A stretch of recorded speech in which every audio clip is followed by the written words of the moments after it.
इसको यहाँ लेता हूँ।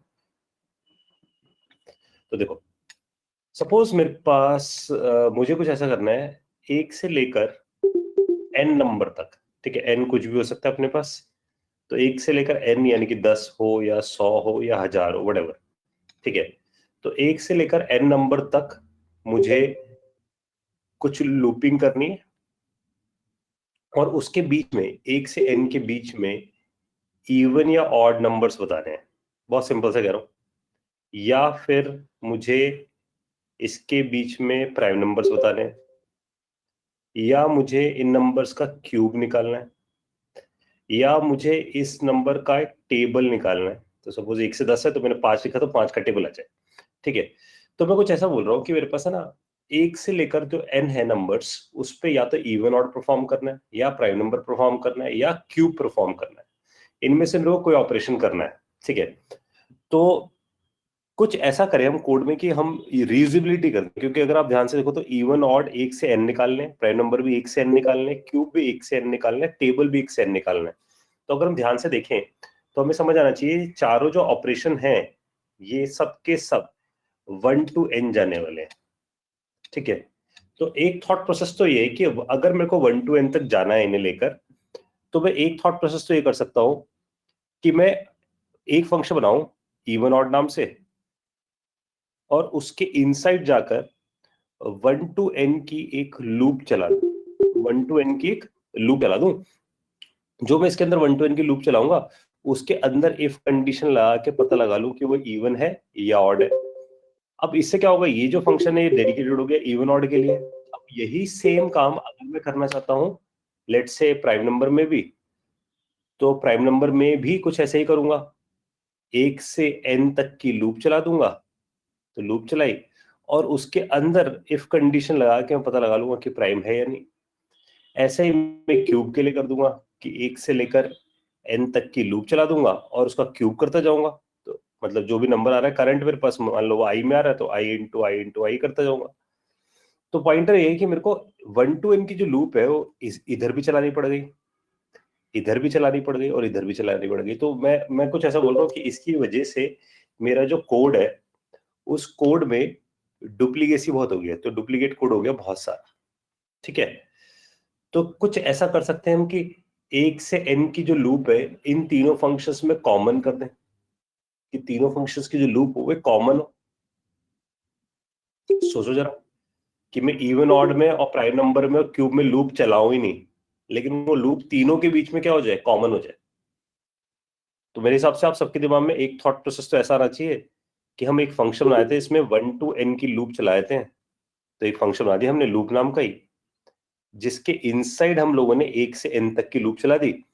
उसके अंदर हम लोगों ने एक पैरामीटर पास कर दिया। तो मैं लिख रहा हूं इसके अंदर एक पैरामीटर पास कर दें, और थोड़ी सी बैड कोडिंग कर रहा हूं कि मैं उसके अंदर एक इफ कंडीशन लगा दूं बेस्ड ऑन पैरामीटर। अगर पैरामीटर की वैल्यू 1 है तो इवन ऑड वाले को कॉल लगा लो, एल्स 2 है तो प्राइम को कॉल लगा लो, 3 है तो कुछ और कर लो। तो प्रॉब्लम है मुझे 1 2 3 कंडीशंस लगानी पड़ गई, यानी कि या तो मैं इसे स्विच केस से कर लूं या मैं इसे इफ एल्स से कर लूं। द पॉइंटर इज कि चाहे मैं स्विचेस से कर रहा हूं या इफ एल्स से कर रहा हूं, पॉइंटर इज कि मैं यहाँ पर इफ एल्स बढ़ा रहा हूँ या स्विच केस के केसेस बढ़ा रहा हूँ। तो सपोज अगर मेरे पास 3 फंक्शन है, 4 फंक्शन की जगह 50 तरीके के फंक्शंस है जो 1 to n पे बेस्ड है, तो मेरे को 50 कंडीशंस लगानी पड़ जाएंगी।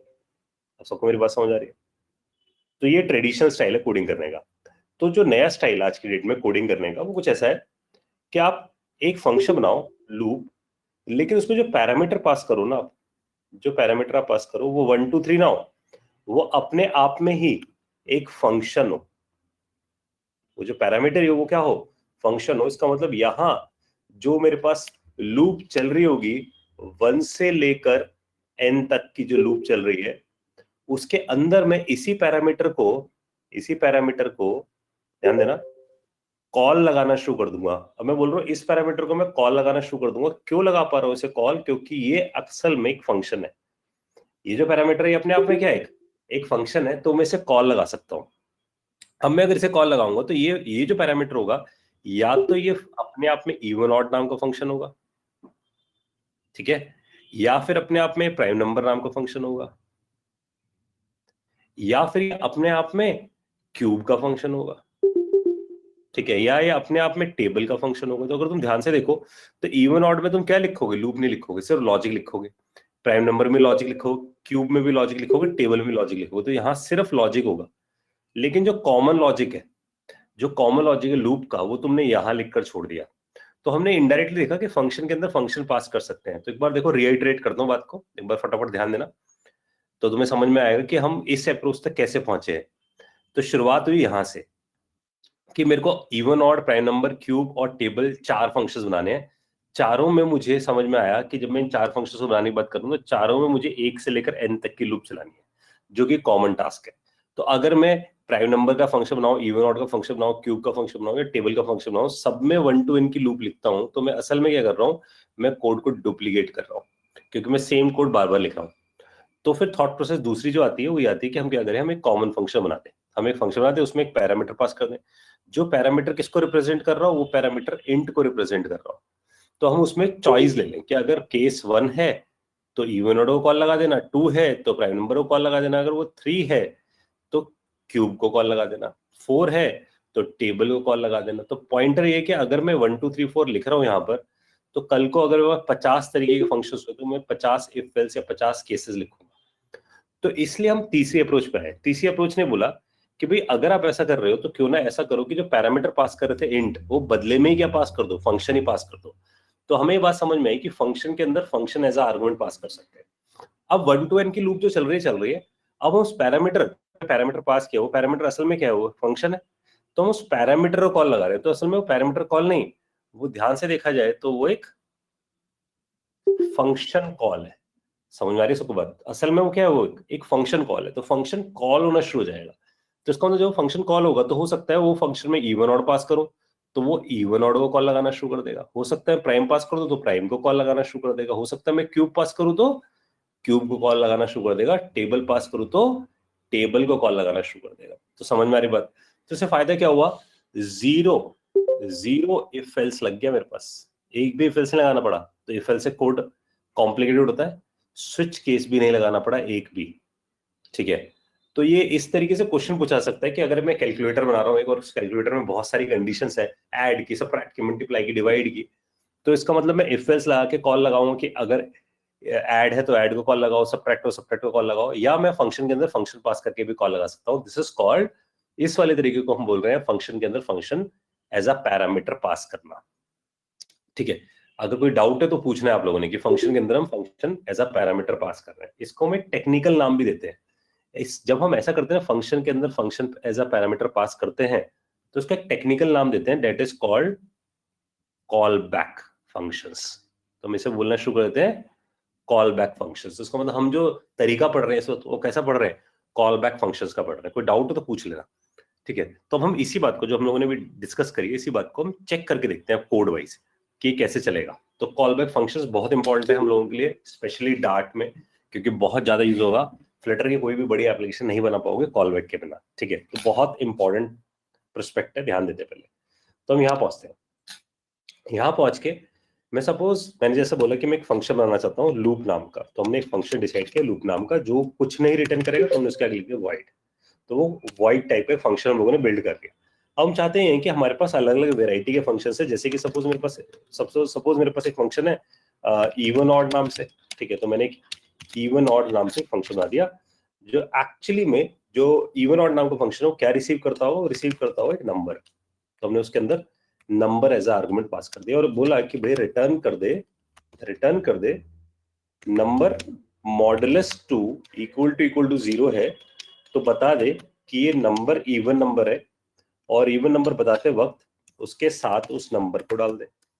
एल्स अगर ऐसा नहीं है तो ऑड नंबर बता दे और उसके साथ ऑड नंबर को डाल दे, ठीक है। तो मैंने यहाँ पर टेरनरी ऑपरेटर लगा दिया, कंडीशन ट्रू है तो इवन नंबर, नहीं तो ऑड नंबर। आई होप कि सबको मेरी बात समझ में आई है। तो हमने यहाँ पर एक फंक्शन बिल्ड करके छोड़ दिया इवन ऑड करने के लिए। अच्छा, अब इसने जो रिटर्न किया, अगर ध्यान से देखो तो उसने क्या रिटर्न किया, स्ट्रिंग रिटर्न करके हमें दे दिया।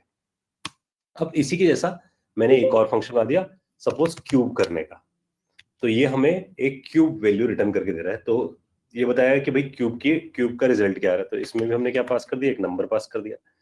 और इसने हमें दिया इंटीजर रिटर्न करके।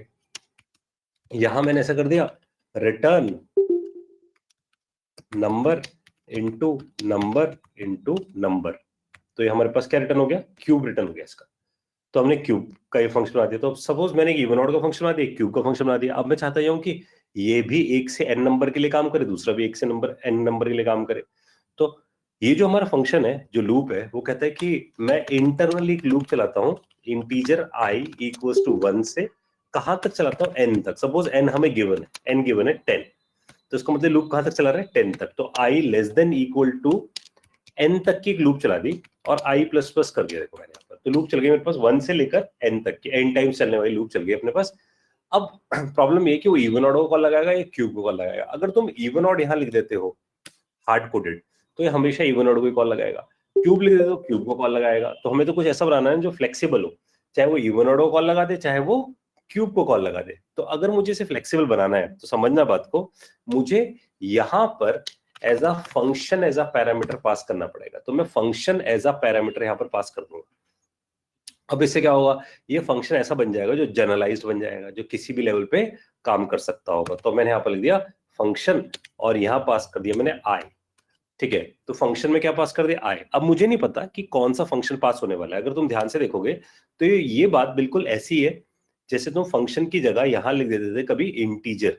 तो इंटीजर fn, तो fn एक वेरिएबल है। तो अगर ध्यान से देखो तो तुम्हें दिखेगा कि जो fn है वो एक वेरिएबल है, या तुम ऐसा बोल सकते हो कि ये एक आर्गुमेंट है, पैरामीटर है, व्हाटएवर।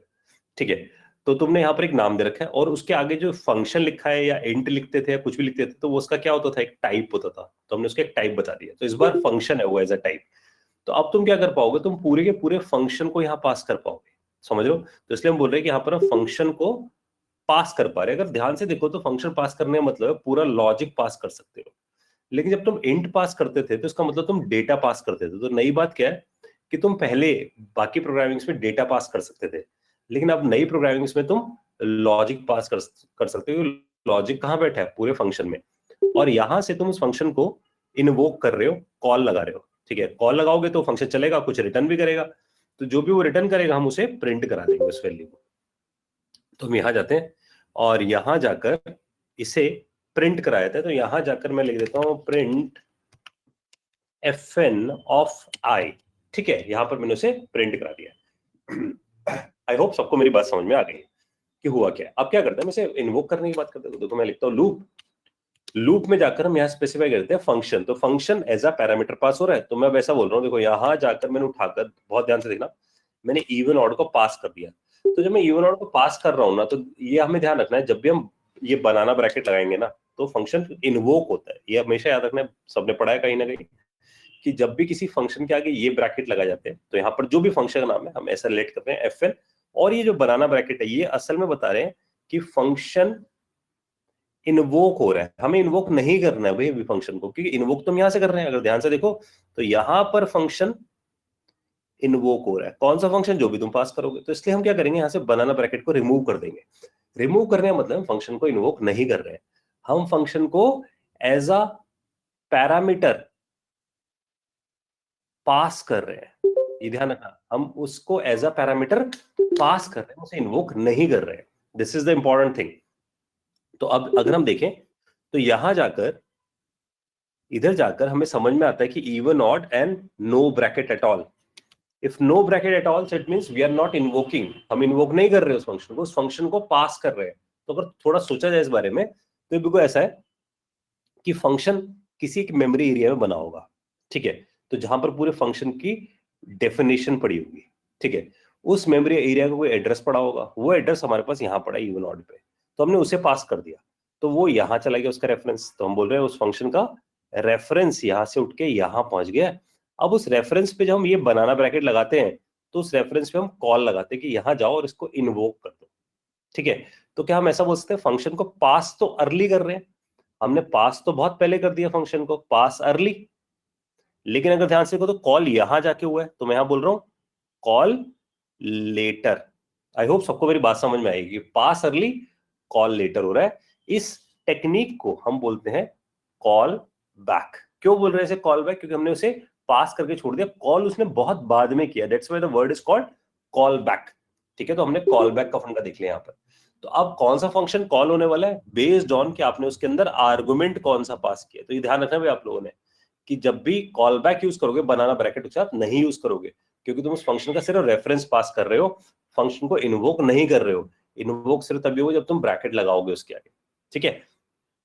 इसे हटाते हैं, आगे बढ़ते हैं इससे। तो हमें समझ आ गया कि इवन ऑड कॉल हो जाएगा। जब इवन ऑड कॉल होगा तो हमें वो इवन ऑड वाला चीज दिखाएगा। तो अब अगर मैं यहां जाकर लूप के साथ कॉल लगाता हूं किसको, क्यूब को, तो अगर मैंने यहां से पास कर दिया क्यूब को, तो क्यूब फंक्शन में यहां से पास हो गया, लेकिन कॉल देखो यहां हो रहा है, ये ध्यान रखना। तो सिर्फ पास हो रहा है, पास होके एफएन में चला गया। एफएन के पास किसका रेफरेंस है, क्यूब का रेफरेंस है, लेकिन वो इन्वोक कब हो रहा है, जब लूप चल रही है। तो इन दोनों को डिस्टिंग्विश करने के लिए मैं यहां जाकर ऐसा लिख देता हूं प्रिंट और फिर हैश, ऐसा बीच में डाल देते हैं, ठीक है। जिससे हमें समझ में आएगा कि भाई इन दोनों के बीच में डिफरेंशिएशन होगा, ठीक है। ये मैंने यहाँ डालकर छोड़ दिया। अब एक बार इसे इन्वोक करके देखते हैं इस पूरे फंडे को। तो यहां से आप सबको पता है व्यू में जाकर हमारे पास ऑप्शन आता है टर्मिनल या कंट्रोल/ दबाओगे तब भी ये शॉर्ट हैंड है उसका। तो हम यहाँ पहुंच गए, ठीक है। और यहाँ जाकर हम पहुंच जाते हैं सीडी फोर्थ करके, यहाँ पहुंच जाते हैं, यहाँ लिख देते हैं डॉट 1 डॉट डॉट। तो आपको दिखेगा कि अपने पास जो आउटकम आया है इस जगह, उसके अंदर हमें दिख रहा है कि हमारे पास इवन का रिजल्ट भी आया और इसके साथ साथ हमारे पास दूसरा रिजल्ट भी हमें दिखना शुरू है, ठीक है। तो हमें दोनों रिजल्ट्स यहाँ पर अच्छे से क्लियरली दिख रहे हैं। देखो इसमें कोई डाउट है तो पूछो, कोई भी बात जो नहीं समझ में आई आप लोगों को तो you can ask your questions.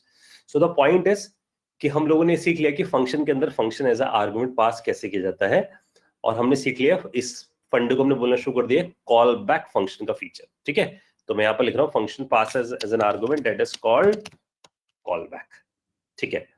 देखो इसमें कोई डाउट है किसी को तो पूछ सकता है कोई भी क्वेश्चन। अब इसको किसी और लेवल पे भी मैं आपको दिखाना चाहता हूँ कि कहाँ हम इसे और अच्छे से फिट कर सकते हैं ऐसी चीजों को, ठीक है। उसके लिए थोड़ा बहुत हमें नॉलेज ग्रेस्प करनी पड़ेगी कैसे, ठीक है। तो पहले तो हमें ये डाइजेस्ट करना जरूरी है कि function as a function argument pass करने का फायदा क्या है। तो एक मनीष का क्वेश्चन देख लेते हैं, लूप का एफएन वाला कंसेप्ट रिपीट। देखो देखो सीधा है यार बहुत, तो मतलब कोई ऐसा नया कंसेप्ट हमारे सामने नहीं आ रहा कि कोई बहुत ही कुछ नया ही कंसेप्ट हम सीख रहे हैं, जो पहले पढ़ा हुआ है सी में वैसा ही है। देखो जो लूप में हमने यहाँ फंक्शन एफएन लिखा है ना, इसको ऐसे समझो ना कि तुम्हारे पास एक वॉइड लूप नाम का फंक्शन है, और सपोज भूल जाते हैं इसको फंक्शन एफएन को, इसको तुम लोग ऐसा देखना शुरू करो ना, इंट एन करते थे तो इसका मतलब क्या था, यहाँ जो एन था वो तुम्हारा क्या था, पैरामीटर था, है ना। और इंट यहाँ जो तुमने पास किया था ये क्या था, उसका डेटा टाइप था, ठीक है। तो इसका मतलब इस फंक्शन के ये सिग्नेचर थे, इसमें इंट एन हमारे पास पैरामीटर पास हो रहा था।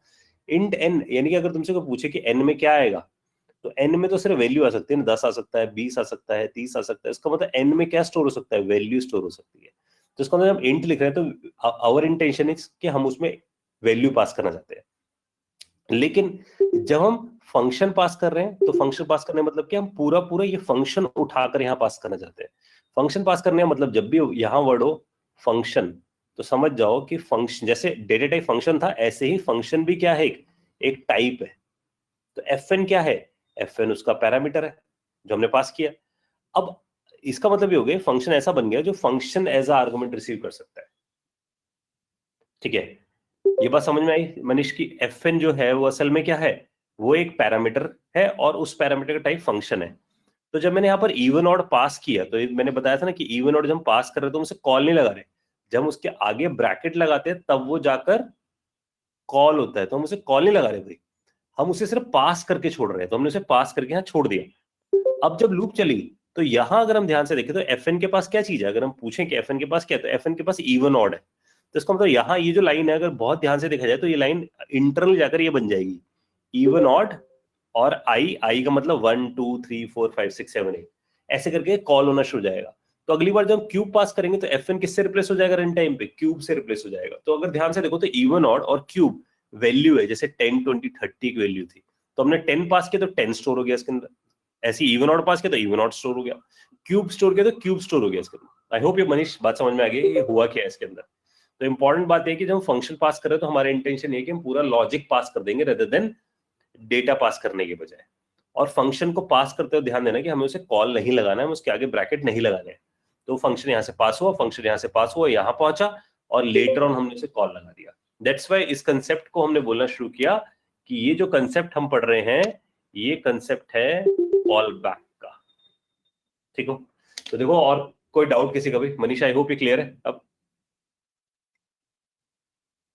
और किसी का कोई डाउट गाइस?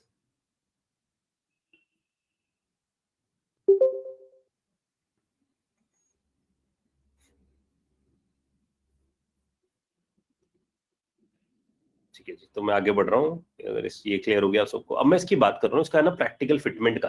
जब ऐसी चीजें पढ़ते हैं तो उसको हम कहाँ फिट करते हैं इन रियलिटी, कहाँ डार्ट हमें सपोर्ट करेगा ऐसी चीजों के लिए। ठीक है, तो बहुत ध्यान से समझना है पहले कंसेप्ट। तो पहले पहले एक छोटा सा एग्जाम्पल मैं आप सबके सामने रखना चाहता हूँ, उसको देखते हैं, फिर हम इसके डीप कंसेप्ट में घुसे। कंसेप्ट बहुत बड़ा है इसलिए ध्यान से समझना, और ये बहुत इंपॉर्टेंट है, फ्लटर लेवल में बहुत ज्यादा यूज होगा। ठीक है, बनाया डार्ट वालों ने ये कंसेप्ट। तो जैसे हम लोगों ने सबने पढ़ा है फाइल हैंडलिंग का फंडा। ठीक है, तो अगर मुझे फाइल हैंडलिंग करनी है तो फाइल हैंडलिंग के लिए हमें मिलता है यहाँ पर इंपोर्ट डार्ट आईओ। ठीक है, तो एक ओवरव्यू दे रहा हूँ सिर्फ इसका ताकि समझ आए फाइल हैंडलिंग। तो फाइल हैंडलिंग का काम क्या है? फाइल हैंडलिंग का काम है फाइल्स को रीड और राइट कराना। ठीक है, अब फाइल रीड और राइट क्यों करते हो? सोचो तुम्हारे फोन में कॉन्टेक्ट्स हैं, उस कॉन्टेक्ट्स को तुम दिखाना चाहते हो, तो कॉन्टेक्ट्स की तो एक फाइल ही होगी ना, उस कॉन्टेक्ट की फाइल को रीड ही करोगे। इमेज है तो इमेज भी रीड ही करोगे। तो ये सब तुम्हारी क्या होंगे? फाइल होंगे, उन फाइल को रीड कर रहे होगे या उसमें कुछ राइट कर रहे होगे। तो इसका मतलब जब हम रीड और राइट करते हैं, जब भी हम रीड और राइट वर्ड यूज करते हैं, तो रीड और राइट के लिए हम टेक्निकली जो वर्ड यूज करेंगे वो करेंगे आईओ। आईओ का मतलब होता है इनपुट और आउटपुट। तो जब भी हम वर्ड यूज करते हैं इनपुट, उसका मतलब है रीड, और जब भी हम वर्ड यूज करते हैं आउटपुट, इसका मतलब है राइट। इसलिए इन शॉर्ट हम इसे बोलते हैं आईओ। इसलिए डार्ट ने क्या बनाया? आईओ बनाया, जिससे हम फाइल हैंडलिंग जैसा कुछ कर सकते हैं। ठीक है, अब जब हम डार्ट आईओ यूज करते हैं यहां पर, तो वो क्या करता है? वो कहता है कि आप जाके ना ऐसा लिखो, फाइल फाइल फाइल। ठीक है, तो हमने फाइल का एक ऑब्जेक्ट बनाया। तो अगर तुमसे कोई पूछ रहा है फाइल फाइल फाइल इसका मतलब क्या है, तो अगर हम यहां से देखें तो फाइल नाम की क्लास है। अगर हम इसे खोलने की कोशिश करें तो देखो मैं यहाँ पर खोलता हूँ इसे, तो आपको दिखेगा कि एक फाइल नाम से क्लास है। ठीक है, जो इंटरनली बनी हुई है। तो जब मैंने ऐसा लिखा फाइल फाइल फाइल और यहां जाकर मैंने स्पेसिफाई किया इसका पाथ, तो पाथ का मतलब क्या? किस फाइल को मैं पढ़ना चाहता हूँ। तो सपोज मैंने बोला मैं इसी फाइल को पढ़ना चाहता हूँ, तो मैं राइट क्लिक करता हूँ और कॉपी कर लेता हूँ उस पाथ को। और ये जो पाथ है इसे मैंने ऐसा कॉपी कर लिया, देखो स्ट्रिंग पाथ नाम से एक वेरिएबल बनाया जिसमें मैंने पाथ को पेस्ट कर दिया। ये मेरी मशीन का पाथ है, और यहां जाके आई स्पेसिफाइड पाथ, तो मैंने यहां पर जाके पाथ स्पेसिफाई कर दिया। अब इसका मतलब क्या है? मैं इसे बोल रहा हूँ फाइल फाइल, यानी कि फाइल जो है स्मॉल वाला ये ऑब्जेक्ट है किसका? इस वाली क्लास का, और पाथ एज आर्गुमेंट यहां पर पास हुआ है। ठीक है, अब मैं जैसे ही, ठीक है, तो रोशन का जैसे क्वेश्चन आया कि ओबीजी के लिए तो न्यू भी है ना, तो देखो फंडा ये कि यहाँ पर न्यू ना ऑप्शनल है। तो अगर मैं न्यू लिखूं या नहीं लिखूं, ये मैंने पहले ही बताया था कि जब भी हम डार्ट यूज करेंगे ना, तो हम जब ऑब्जेक्ट्स बनाएंगे तो हमारे लिए न्यू ऑप्शनल चीज है। लिखे या नहीं लिखे फर्क नहीं पड़ता, तो लिखे नहीं ना जब है ही ऑप्शनल, तो क्यों मेहनत लगाए। तो ये समझना, हम जब, याद हो मैंने फंडा समझाया था, विजिट्स इंटरनली सब क्लासेस हैं, और जब भी हम विजिट्स को यूज करेंगे फ्लटर के अंदर जिससे हम जीयूआई डिजाइन करेंगे अपना, तो हम ऑब्जेक्ट्स बनाएंगे, और ऑब्जेक्ट्स बनाते हैं हम न्यू नहीं लिखेंगे वहां पर, क्योंकि न्यू ऑप्शन दे रखा है लोगों ने। ठीक है, तो हमारे पास ये बिल्ड हो गया, तो ऑब्जेक्ट क्रिएट हो गया अपने पास इस फाइल क्लास का। अभी क्या करती है ये फाइल क्लास? कहती है इसके थ्रू आप रीड और राइट कर सकते हो। तो मैं यहाँ जाता हूँ, तो अगर हम यहाँ जाकर देखना शुरू कर देता हूँ, यहाँ मेरे को एक मेथड मिलता है, देखो रीड एज स्ट्रिंग। तो अगर मैं इस मेथड को यूज कर लेता हूँ रीड एज स्ट्रिंग, तो ये क्या करता है? जैसे मैंने इस मेथड को यूज किया, तो ये कहता है मैं जाकर ना फाइल को रीड करने चला जाऊंगा। ठीक है, और फिर जब मैं रीड करूंगा तो मैं एक अलग ही स्टाइल में रीड करूंगा, जैसा सी में नहीं होता, या जावा में नहीं होता, या किसी सी प्लस प्लस में नहीं होता। इसका स्टाइल अलग है रीड करने का। तो अगर हम बहुत ध्यान से देखें ना, तो ध्यान से देखना, रीड एज स्ट्रिंग सिर्फ इंग्लिश टू हिंदी करो। इसका मतलब क्या है? फाइल में जो कुछ भी होगा उसे पढ़कर हमें दे देगा। तो अगर इसका तुम ये भी पढ़ोगे ना, डॉक्यूमेंटेशन, डॉक्यूमेंटेशन में साफ लिखा गया, बेस्ट डॉक्यूमेंटेशन ही पढ़ो। तो पहले मैं यहाँ कर्सर लेके जा रहा हूँ, देखो मैं यहाँ कर्सर लेके जा रहा हूँ, अब सिर्फ इंग्लिश पढ़ो। Read the entire file content as a string using the given encoding, returns a future string that completes with the string once the file content has been read। तो ध्यान से समझने वाली बात है, देखो तो साफ साफ इसने लिखा है कि जब भी तुम रीड एज स्ट्रिंग करते हो, तो उसने बोला है कि मैं तुम्हें एक फ्यूचर देता हूँ। फ्यूचर का मतलब क्या है? कि वो कहता है कि मेरे पास तुम्हारे लिए डेटा भी नहीं है, डेटा फ्यूचर में आएगा, अभी मैं तुम्हें डेटा नहीं देकर आ पाऊंगा। अब इसका मतलब समझते हैं क्या है, देखो तो काफी डिटेल आउट है, जरा ध्यान से समझना। तो अगर हम सी में कोई प्रोग्राम लिखते हैं, मैं उसका एक बैड साइड दिखा रहा हूँ सी का या सी प्लस प्लस का या जावा का, ठीक है, सबके सब एक ही स्टाइल में बने हुए हैं। तो मैं यहाँ लिख रहा हूँ, मैं कैटेगरी ऑफ प्रोग्रामिंग डाल रहा हूँ सी या सी प्लस प्लस या जावा तुमने पढ़ा है, या सी शार्प पढ़ाओ किसी ने, या PHP पढ़ाओ किसी ने, या पाइथन पढ़ाओ किसी ने।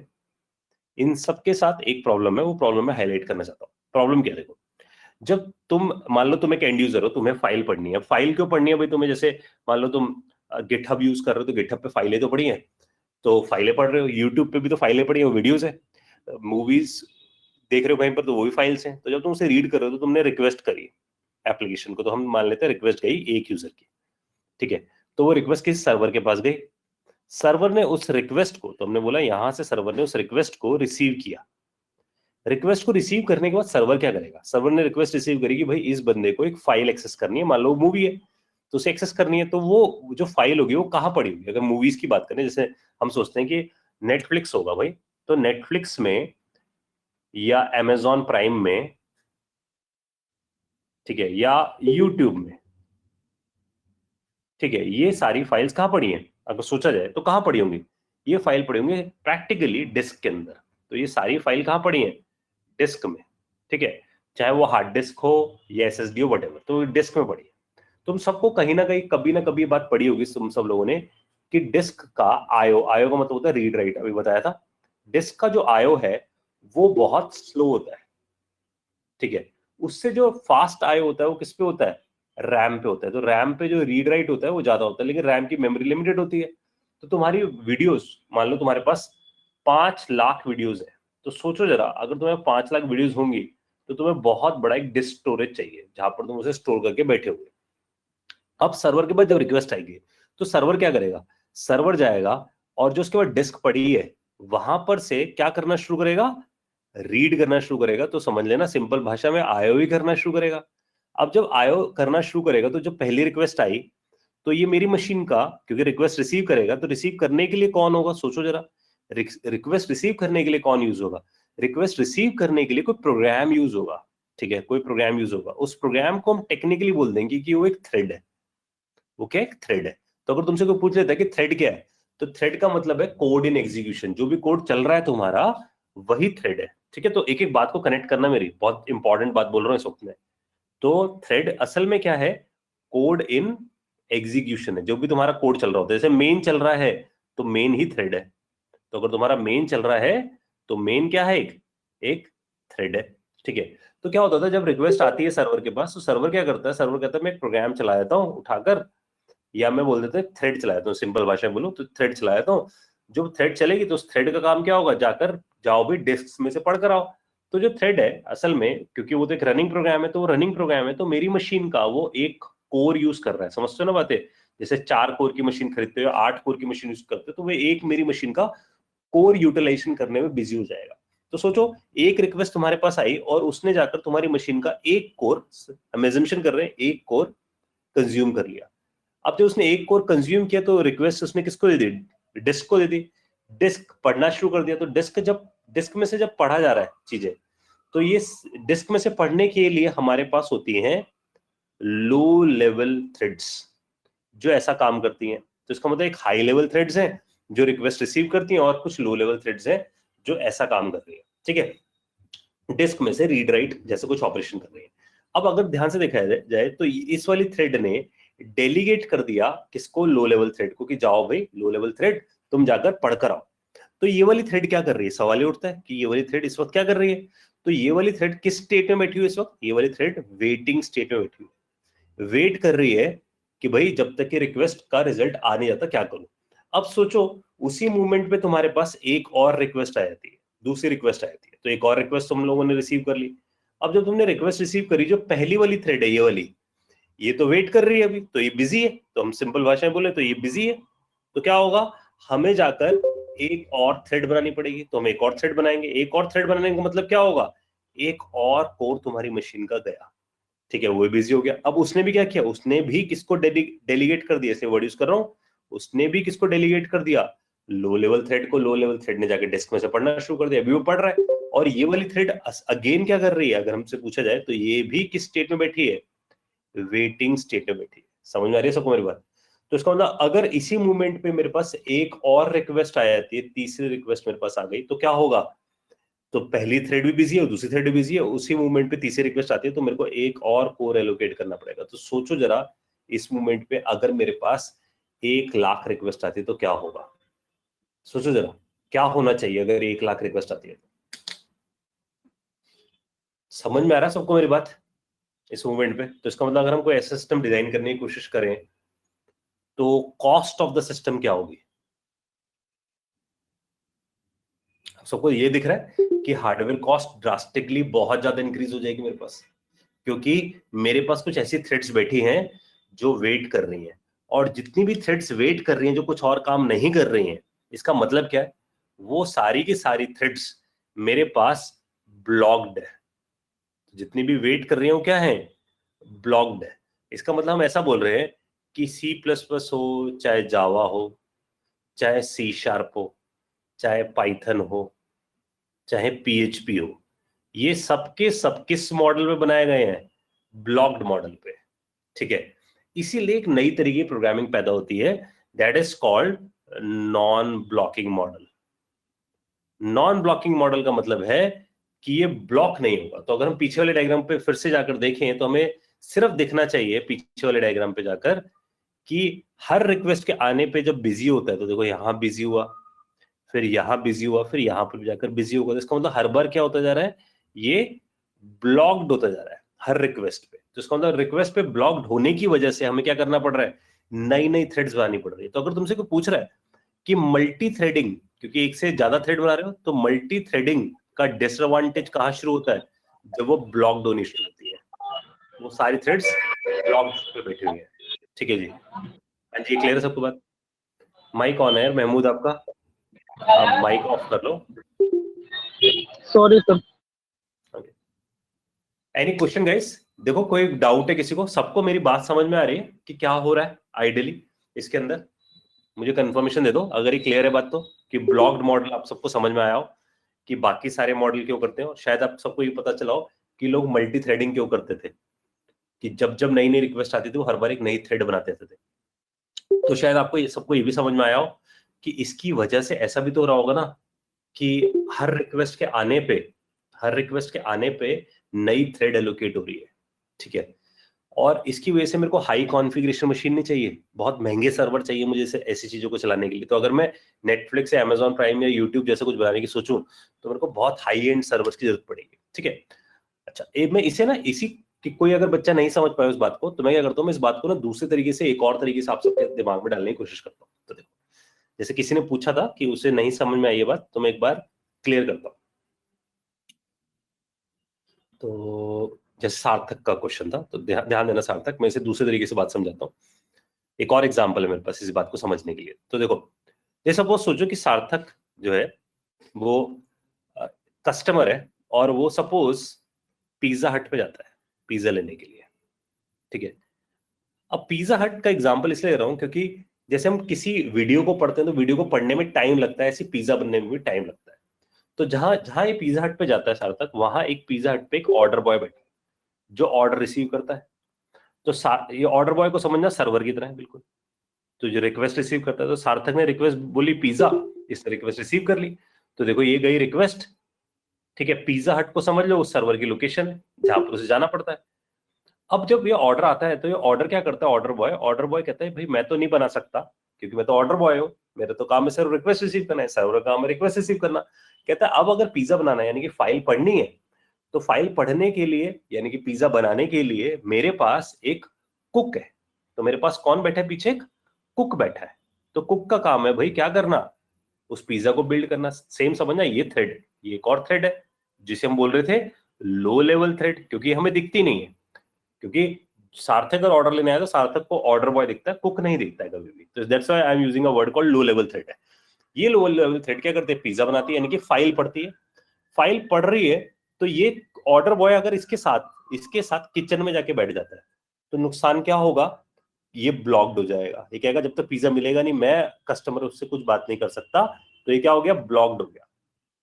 तो अब क्या करना पड़ेगा, अगर जैसे सार्थक आया ऑर्डर देने के लिए, इसी तरीके से मान लो अमित भी आया ऑर्डर के लिए, तो अमित भी कस्टमर है, अमित ने भी रिक्वेस्ट करी तो कोई होना तो चाहिए उस रिक्वेस्ट को रिसीव करने के लिए, क्योंकि ये ऑर्डर बॉय तो बिजी है, क्योंकि ये ब्लॉक बैठा है, क्योंकि इसको अभी तक कुक ने डिलीवर नहीं किया।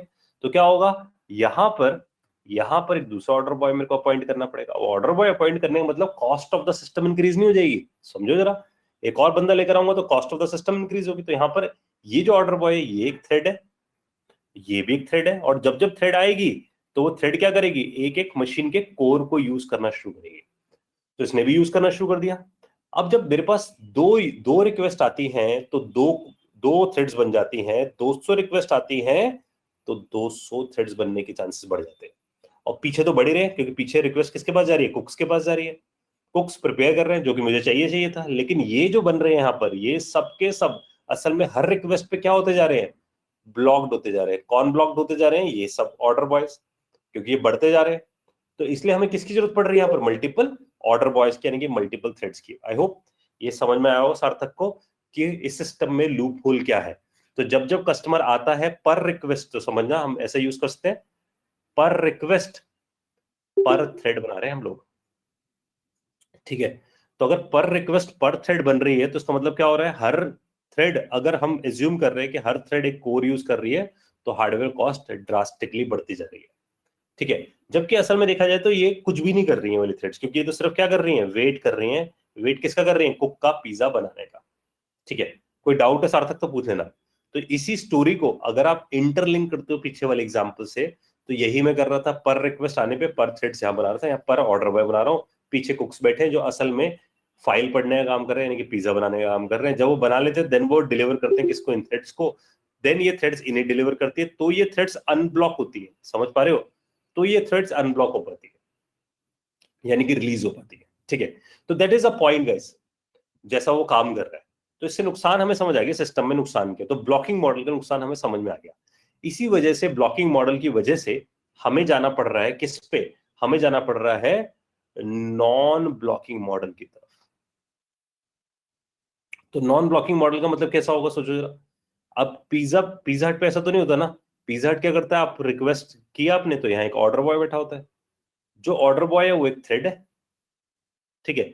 वो थ्रेड क्या करती है, कहता है रिक्वेस्ट रिसीव करी, रिक्वेस्ट रिसीव करने के बाद देखो जरा क्या करता है वो, रिक्वेस्ट रिसीव करके वो कुक को बोल देता है किचन में कि भाई जा प्रिपेयर कर। तो ये कौन है, ये लो लेवल थ्रेड है, जो कहता है ठीक है भाई मैं जाकर फाइल को पढ़ना शुरू करूंगा, यानी कि मैं पिज्जा बनाना शुरू करूंगा। उसी मोमेंट पे ये फ्री हो जाता है, कहता है मैं ना वेट नहीं करूंगा, नो वेट, ध्यान देना, कहता है मैं वेट नहीं करूंगा कुक का, मैं नो वेट पे हूं, मैं फ्री हूं, मैंने सिर्फ इसे बोल दिया। तो मैंने क्या किया, मैंने इसको क्या करा, ध्यान से देखना, मैंने इस वाली थ्रेड को यानी कि कुक को ऑर्डर बॉय ने क्या किया, कॉल लगा के छोड़ दिया, ध्यान देना, कॉल लगा के छोड़ दिया, रिजल्ट का वेट नहीं किया। उसने कहा रिजल्ट आने में तो टाइम लगेगा, अभी तो रिजल्ट नहीं आएगा तो टाइम लगेगा। तो इससे क्या फायदा हुआ, दूसरी रिक्वेस्ट आई दूसरे कस्टमर की, ये फ्री बैठा था, ये ऑर्डर बॉय फ्री बैठा था, इसने रिक्वेस्ट रिसीव कर ली, रिक्वेस्ट रिसीव करके इसने क्या किया, दूसरे कुक को दे दी, दूसरे कुक को बोला कि भाई जा तू प्रिपेयर करना शुरू कर दे, और इसे भी क्या किया, सिर्फ कॉल लगा के छोड़ दिया।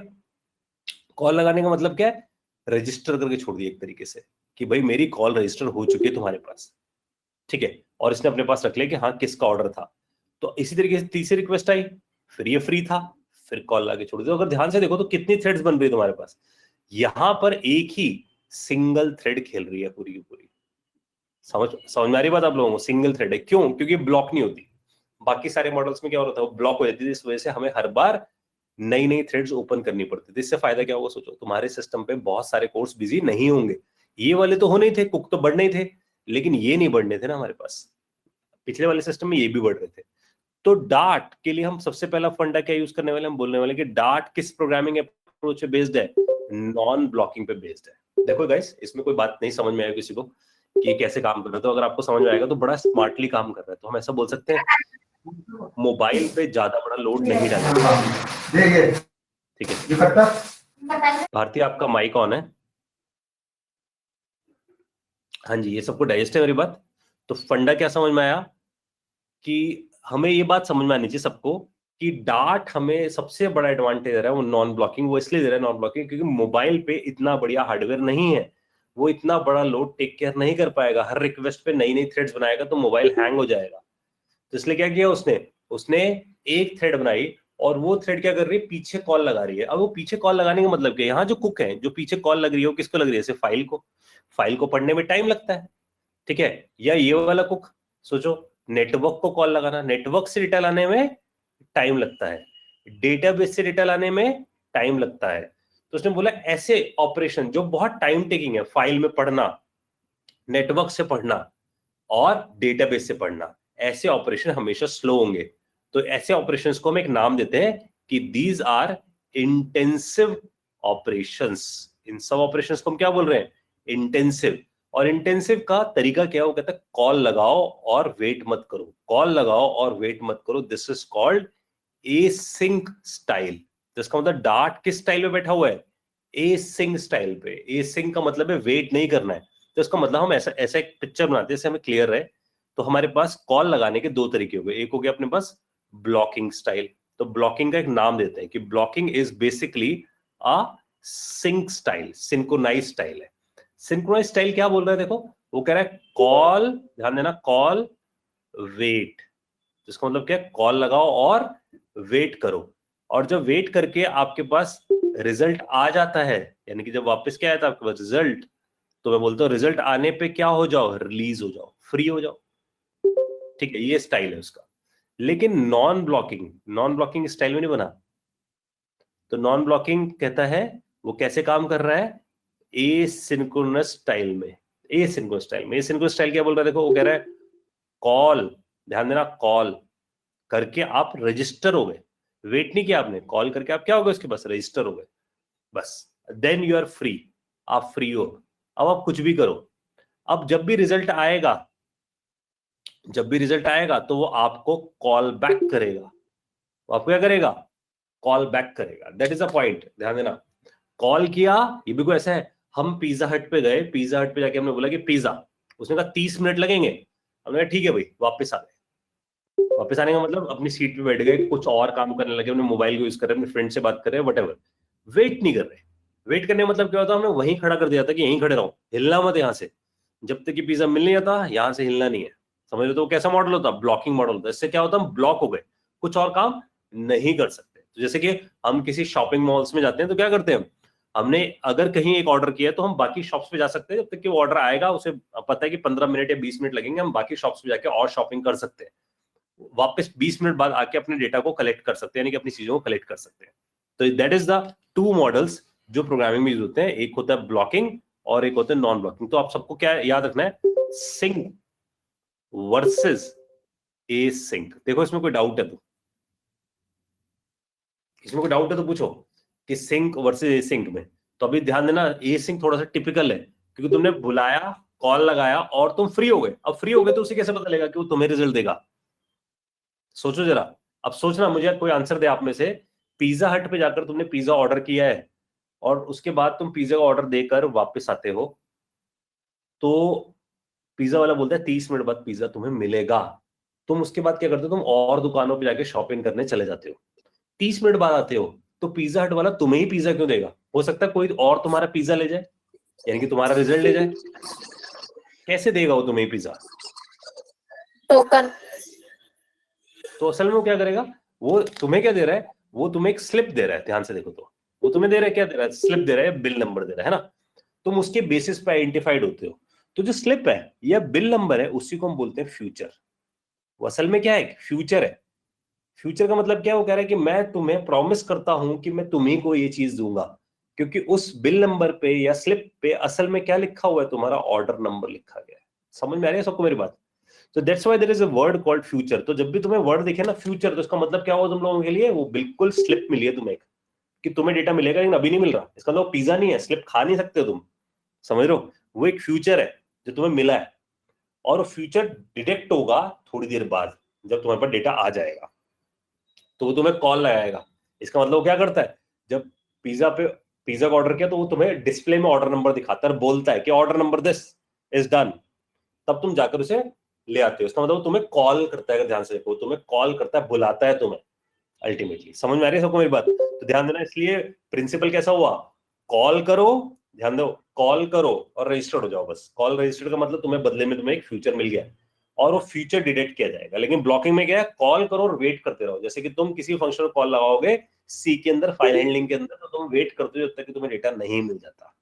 ठीक है, तो वो कहाँ फेल हो जाता है, वो फेल हो जाता है जब भी हम ऐसे सिस्टम्स बनाते हैं जिसमें रीड राइट बहुत एक्सटेंसिव है। क्लियर हो रही है सबको मेरी बात? तो जहां रीड राइट बहुत ज्यादा है वहां ये फ्लॉप शो है ब्लॉकिंग मॉडल। देखो कोई डाउट है किसी को इसके अंदर? फ्यूचर का फंडा समझ आ गया सब लोगों को? मैं उसको एक प्रैक्टिकल दिखाना चाहता हूँ लोगों को फ्यूचर कैसे काम करता है। तो इसलिए तो फ्यूचर पता होना बहुत जरूरी है कि हो क्या रहा है इसके अंदर। तो ये बहुत ज्यादा पूछा जाने वाली चीज है, इसलिए sync programming versus async programming ये पता होना जरूरी है।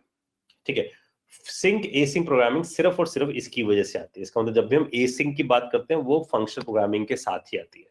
तो इसलिए हमने एसिंक यूज करने वाले हैं किसके साथ, फंक्शनल प्रोग्रामिंग के साथ। ठीक है, तो फंक्शनल प्रोग्रामिंग का कौन सा फीचर हम यूज करेंगे इसके अंदर, कॉल बैक का। ध्यान देना आप लोग। तो मैंने यहां बोला रीड ए स्ट्रिंग, इसने बोला मैं जाऊंगा और फाइल को पढ़कर आऊंगा, लेकिन अभी तो पढ़ के नहीं आ सकता इमीडिएटली, टाइम लगता है फाइल को पढ़ने में, क्योंकि फाइल डिस्क में पड़ी है। डिस्क पता नहीं तुम्हारी कैसी है, सोचो तुम्हारे पास पेन ड्राइव में पड़ी है, पेन ड्राइव तुम्हारे पास यूएसबी आता है ना 2.0 है जो कि स्लो होता है, तो इसका मतलब और धीरे पड़ेगा ना, इसका मतलब उसका रीड राइट रेट क्या होगा, और धीरे होगा। तो पॉइंटर क्या है, रीड ए स्ट्रिंग तुम्हें डेटा पता नहीं 1 सेकंड में देगा, 2 सेकंड में देगा, 3 सेकंड में देगा, डिपेंड्स कि फाइल का साइज क्या है और ऊपर से जहां से मैं रीड कर रहा हूं वो डिवाइस कितना फास्ट है। ठीक है, तो अगर हम देखें तो रीड ए स्ट्रिंग हमें अभी डेटा नहीं देगा, क्या देगा बदले में, फ्यूचर दे देगा, और फ्यूचर ऑफ स्ट्रिंग देगा। कह रहा है स्ट्रिंग तो आएगा, इसका मतलब समझो जरा, बहुत ध्यान से देखा जाए तुम्हें तो तुम्हें ये समझ में आएगा कि इस साइन का मतलब क्या है। देखो इस साइन का मतलब क्या है, इस साइन का मतलब होता है कि इसके अंदर कुछ है, इसके अंदर कुछ है जो डेटा। हाँ जी सनी, आपका माइक ऑन है, कोई क्वेश्चन है? तो देखो फ्यूचर जो है हमारे पास, ये जो वर्ड है हमारे पास फ्यूचर, ये कह रहा है कि फ्यूचर का मतलब है कि हमारे पास डेटा आएगा लेकिन अभी नहीं आया है, क्योंकि हमारी कॉल कैसी है, एसिंक है। तो फंडा क्या हो, फ्यूचर में डेटा आएगा, क्या यहां जो लिखा होगा string that represent the data, जो भी इसके अंदर आएगा। तो बिल्कुल ऐसा समझो कि हमें पिज्जा मिलना है तो फ्यूचर है, तो जो हमारे पास स्लिप मिली है दैट इज अ फ्यूचर। तो ध्यान देना, future is like a slip, और स्लिप के अंदर क्या डिटेल है, स्लिप के अंदर पिज्जा की डिटेल है। तो इसको अंदर फ्यूचर के अंदर हमारे पास इस वक्त कौन सी डिटेल है, स्ट्रिंग की डिटेल है। तो इट इज लाइक दिस। समझ आ रही है बात आप लोगों को? तो इस तरीके से इसे डिजाइन किया गया है। तो फ्यूचर स्ट्रिंग के अंदर हमारे पास डेटा आएगा। अब जो डेटा आएगा वो फ्यूचरिस्टिक है, अभी तो डेटा नहीं है, तो मैं यहां पर जानबूझ के लिख देता हूं फ्यूचर। तो मैंने ऐसा लिख दिया file dot read as string. तो रीड एज स्ट्रिंग हम लोगों ने किया और इसके अंदर हमें क्या मिला, फ्यूचर मिल गया। अभी अपने पास डेटा नहीं है, ध्यान देना बात को, डेटा अभी नहीं है अपने पास, तो डेटा आने में लगना है टाइम। तो हम क्या करेंगे, हम बोलेंगे ठीक है भाई जब भी डेटा आए हमें बता दिया जाए। तो मैंने लिख दिया फ्यूचर डॉट, और यह एक फंडा आता है देन। तो देखो इंग्लिश वाइज देखोगे अगर तो तुम्हें दिखेगा फ्यूचर डॉट देन, इसका मतलब यह है कि जब तुम्हें डेटा मिल जाए, यानी कि तुम्हारा प्रॉमिस रिजॉल्व हो जाए जब पूरी तरीके से सक्सेसफुली। तो अगर ऐसा हो जाए तो तुम यहां जाके क्या करो, यहां जाके अपने फंक्शन स्पेसिफाई कर दो। तो यहां जाकर हम एक फंक्शन स्पेसिफाई करते हैं रीड इट। ठीक है, तुमने नाम दे दिया रीड इट, और रीड इट को बोल दिया इसके अंदर क्या आना चाहिए, डेटा। तो मैंने बना दिया जी डेटा, और इसे कर दिया वॉइड। ठीक है, तो मेरे पास फंक्शन बन गया किस नाम से, रीड इट। और मैंने बोला जब भी डेटा आएगा तो मैं यहां लिखता हूं हेयर कम्स द डेटा। तो यहां आ गया जी डेटा, और डेटा को जाकर छाप दो। ये मैंने यहां पर स्पेसिफाई कर दिया। तो here comes the data and this is the data which I specified here. अब मैं बोलता हूं जब भी तुम्हारे पे डेटा आ जाए तुम रीड इट, बहुत ध्यान से देखना, रीड इट को कॉल लगा दो। तो ध्यान देना अभी बनाना ब्रैकेट नहीं है, तो फंक्शन पास करके छोड़ दिया मैंने। अगर बहुत ही ध्यान से देखी जाए बात को तो ये बात अभी भी पढ़ी है थोड़ी देर पहले। तो जब हमने लूप नाम का फंक्शन बनाया था तो ध्यान से देखो, लूप में तुमने इवन ऑड को पास किया था। तो लूप में क्या पास किया था, इवन ऑड पास किया था। सेम यहां पर तुमने रीड इट पास कर दिया है। जो तुमने रीड इट पास किया that is what, that is a function and you are attaching a function with a then. ठीक है, तो हम इसे बोलेंगे कॉल बैक फंक्शन पास किया है, तो हमने पास करके यहां पर छोड़ दिया। तो ये फंक्शन यहां पहुंच गया, यहां से हमें दिख गया हेयर कम्स द डेटा। ठीक है, अब ये तो हो गया गुड कंडीशन कि हमें पिज्जा का हमने ऑर्डर किया और पिज्जा हमें मिल रहा है। एक कंडीशन है हमें पिज्जा नहीं मिलता, माइक्रोवेव ओवन खराब हो गया, पिज्जा जल गया, व्हाटएवर कुछ भी हुआ, तो हम यहाँ लिखेंगे डॉट कैच एरर। इसका मतलब हो सकता है जिस फाइल को पढ़ने की डिमांड कर रहे हैं उस फाइल में कुछ रीड राइट प्रोटेक्शन दे रखी हो, हम रीड नहीं कर सकते, उसमें परमिशन नहीं है हम लोगों को, या फाइल करप्टेड है व्हाटएवर, तो कैच एरर आ जाएगा। तो अगर एरर आ गया तो मैं यहां लिख दूंगा void get error। तो मैंने एक फंक्शन बना दिया get error, इसके अंदर मेरे पास क्या आएगा, इसके अंदर मेरे पास एरर आ जाएगा। तो इसके अंदर मेरे पास क्या गया, एरर। तो एरर कुछ ऐसा होगा, एरर एरर ऐसा मेरे पास आ जाएगा, और मैं यहाँ जाके लिख दूंगा प्रिंट एरर इज, तो मैं लिख दिया एरर इज डॉलर एरर। तो जो भी एरर आएगा मैं एरर छाप दूंगा। अब ध्यान देना जरा आप लोग, मैं यहां जाके बोल देता हूँ गेट एरर। तो यहां पर भी मैंने क्या किया, सिर्फ फंक्शन अटैच करके छोड़ दिया, फंक्शन अटैच करके छोड़ दिया। अब देखो लाइन बाय लाइन पढ़ना कोड को, मेन से सब कुछ शुरू होगा तुम्हारे कोड में। मेन से जब शुरू हुआ तो उसने लाइन नंबर 4 को पढ़ा। तो लाइन नंबर 4 कैसी लाइन है, ब्लॉक्ड है, यानी कि जब तक 4 नंबर लाइन चलेगी नहीं तब तक 5 पे तुम पहुंच ही नहीं सकते हो। 5 अब 4 जो लाइन है ना, ध्यान से देखा जाए, ये ब्लॉक्ड भी है तो कोई फर्क नहीं पड़ता, क्योंकि ये डिस्क में से नहीं पड़ती है, तो ये फास्ट चलती है। लाइन नंबर 5 क्या करती है, ऑब्जेक्ट बनाती है, ये भी ब्लॉक्ड है। लाइन नंबर 6 पे जब हम जाते हैं, क्योंकि वो रीड स्ट्रिंग करता है, वो डिस्क में से रीड करता है, तो वो नॉन ब्लॉक्ड है। वो कहता है मैं एसिंक हूं, मैं तुम्हें डेटा भी नहीं दूंगा, तो मैं तुम्हें उसी बदले में क्या दे दूंगा, फ्यूचर दे दूंगा। फ्यूचर में तुम्हारे पास कुछ भी नहीं है अभी, क्योंकि तुम्हारा तो डेटा भी पढ़ा जा रहा है। तो कह रहे मैं पढ़ने चला गया हूं, पढ़ने के लिए कौन चला गया, बैकग्राउंड थ्रेड चली गई। तो बैकग्राउंड थ्रेड जाकर उसे पढ़ रही है, जो कि लो लेवल थ्रेड है, जो से पढ़ रही है। इट्स लाइक अ कुक, कि कुक पढ़ रहा है। तो ये वाला समझना, इस पूरे प्रोग्राम को जो चला रहा है वो भी तो एक थ्रेड है। तो जो इस प्रोग्राम को चला रहा है वो भी अपने आप में क्या, एक थ्रेड है। तो समझना, वॉइड मेन को कोई ना कोई तो चला रहा है, और जो चीज चल रही होती है वो अपने आप में क्या है, थ्रेड है। अब इस थ्रेड को जो पढ़ रहा है, यानी कि इस मेन को जो पढ़ रहा है पूरा पूरा, उस थ्रेड का एक नाम है, उस थ्रेड का नाम है इवेंट लूप। भूलना नहीं है बातें। तो इसका मतलब जब भी कोई डार्ट का प्रोग्राम चलता है तो वहां पर एक बैकग्राउंड में थ्रेड चलती है बाय डिफॉल्ट। उस थ्रेड को हम क्या बोलते हैं, इवेंट लूप। तो इवेंट लूप को अगर तुम्हें याद रखना हो तो तुम इसे याद रखो, यही है वो ऑर्डर बॉय, यही है वो ऑर्डर बॉय जो हमारा ऑर्डर लेता था, ठीक है ना। तो ये order boy is called event loop. तो इवेंट लूप एक इनफाइनाइट लूप है। तो एक इनफाइनाइट लूप है, यानी कि थ्रेड है, थ्रेड के अंदर एक इनफाइनाइट लूप चल रही है, और जो हमेशा घूमती रहती है। वो घूमते घूमते क्या करती है, वो कोड की एक एक लाइन पढ़ती है। उसने पहली लाइन पढ़ी, उसने कहा ये तो सिंक है, ध्यान देना, ये तो सिंक है, सिंक है तो ये मेरा काम है। तो जैसे ऑर्डर बॉय से आपने पूछा ये पिज्जा हट कितने बजे तक खुला हुआ है, उसने बोला जी रात के 10 बजे तक, 11 बजे तक, तो ये दैट्स अ सिंक जॉब। फिर आपने उस ऑर्डर बॉय से पूछा कि मॉर्निंग में कितने बजे खुलता है, तो ये जवाब उसने देने हैं, ठीक है। लेकिन आपने पूछा, आपने बोला कि पिज्जा चाहिए मुझे, थिन क्रस्ट पिज्जा चाहिए, तो वो किसका काम है, वो काम है कुक का। तो दैट इज कॉल्ड एसिंक, ध्यान देना। तो वो कैसा काम होगा, एसिंक। और एसिंक काम करने के लिए कौन बैठा होगा, लो लेवल थ्रेड्स। और वो काम कौन नहीं करेगा, वो इवेंट लूप कभी नहीं करेगा। तो इवेंट लूप सिंक टास्क को पढ़ता है, सिंक को पढ़ा, सिंक को पढ़ा, यहां जैसी गया, उसने कहा नहीं ये मेरा काम नहीं है, ये किसका काम है, लो लेवल थ्रेड का काम है। और लो लेवल थ्रेड को भूलना नहीं है, वो कौन थे, वही थे कुक। उसको हैंड ओवर करके आ जाना है उसको, ठीक है। बदले में क्या मिल जाना है, फ्यूचर मिल जाना है। अब सोचो जरा, यहां जब फ्यूचर मिल रहा है तो ये तो कुक तो अपना काम कर रहा है, अभी तो डेटा मिलने में समय लगेगा। तो यहां इस मूवमेंट पे, इस टाइम, इस जगह, ये वाला एरिया अभी भी फ्री है। फ्री का मतलब क्या है कि अब मेरा जो इवेंट लूप है, यानी कि जो मेरा ऑर्डर बॉय है, वो फ्री है कुछ और काम करने के लिए, ठीक है। वो कुछ और काम करने के लिए फ्री है। तो ये बात मैं तुम्हें दिखाता हूं कि मैं यहां बोलता हूं इस जगह, तो मैं एक बार इसे क्लियर कर देता हूं एक बार। तो मैं यहां तुम्हारे सामने यहां पर बात बोलता हूं, प्रिंट आई एम फ्री। मैं जानबूझ के लिख रहा हूं ये बात, आई एम फ्री, ताकि तुम्हें समझ में आए कि भाई लाइन नंबर 6 के ठीक बाद आई एम फ्री आ जाएगा। और इसके ठीक ऊपर मैं जानबूझ के बात लिखता हूं, प्रिंट आई एम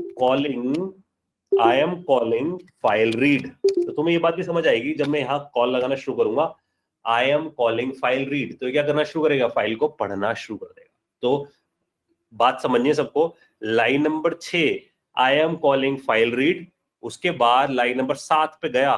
जैसे वो लाइन नंबर 7 पे गया तो क्या होगा, वो कहेगा मैं फाइल को पढ़ने के लिए जाऊंगा, बैकग्राउंड थ्रेड को दे दूंगा, बैकग्राउंड थ्रेड पढ़ती रहेगी, जब पढ़ेगी मुझे रिजल्ट देगी, लेकिन मैं यहां आ जाऊंगा ठीक इमीडिएट। तो लाइन नंबर 6 के ठीक इमीडिएट बाद तुम्हें 8 भी दिख जाएगा, क्योंकि बैकग्राउंड थ्रेड चली गई, कुक चला गया अपना काम करने के लिए।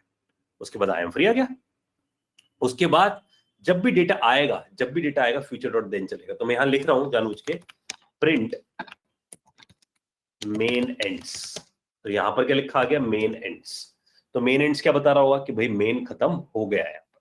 हाँ जी, सबको मेरी बात समझ में आई है, कनेक्ट कर पाए हो सबके सब। तो कोड के एग्जीक्यूशन में बहुत ध्यान देना, लाइन नंबर 4 चलेगी तो 5 वेट कर रही होगी, सिंक है तो 4 सिंक, 5 सिंक, 6 भी सिंक, 7 पे ए सिंक। ए सिंक तो बैकग्राउंड थ्रेड के पास के, बैकग्राउंड थ्रेड जो काम करेगी करेगी। फिर लाइन नंबर 8 पर जाएगा, line number 8 I am free बोल देगा क्योंकि सिंक है।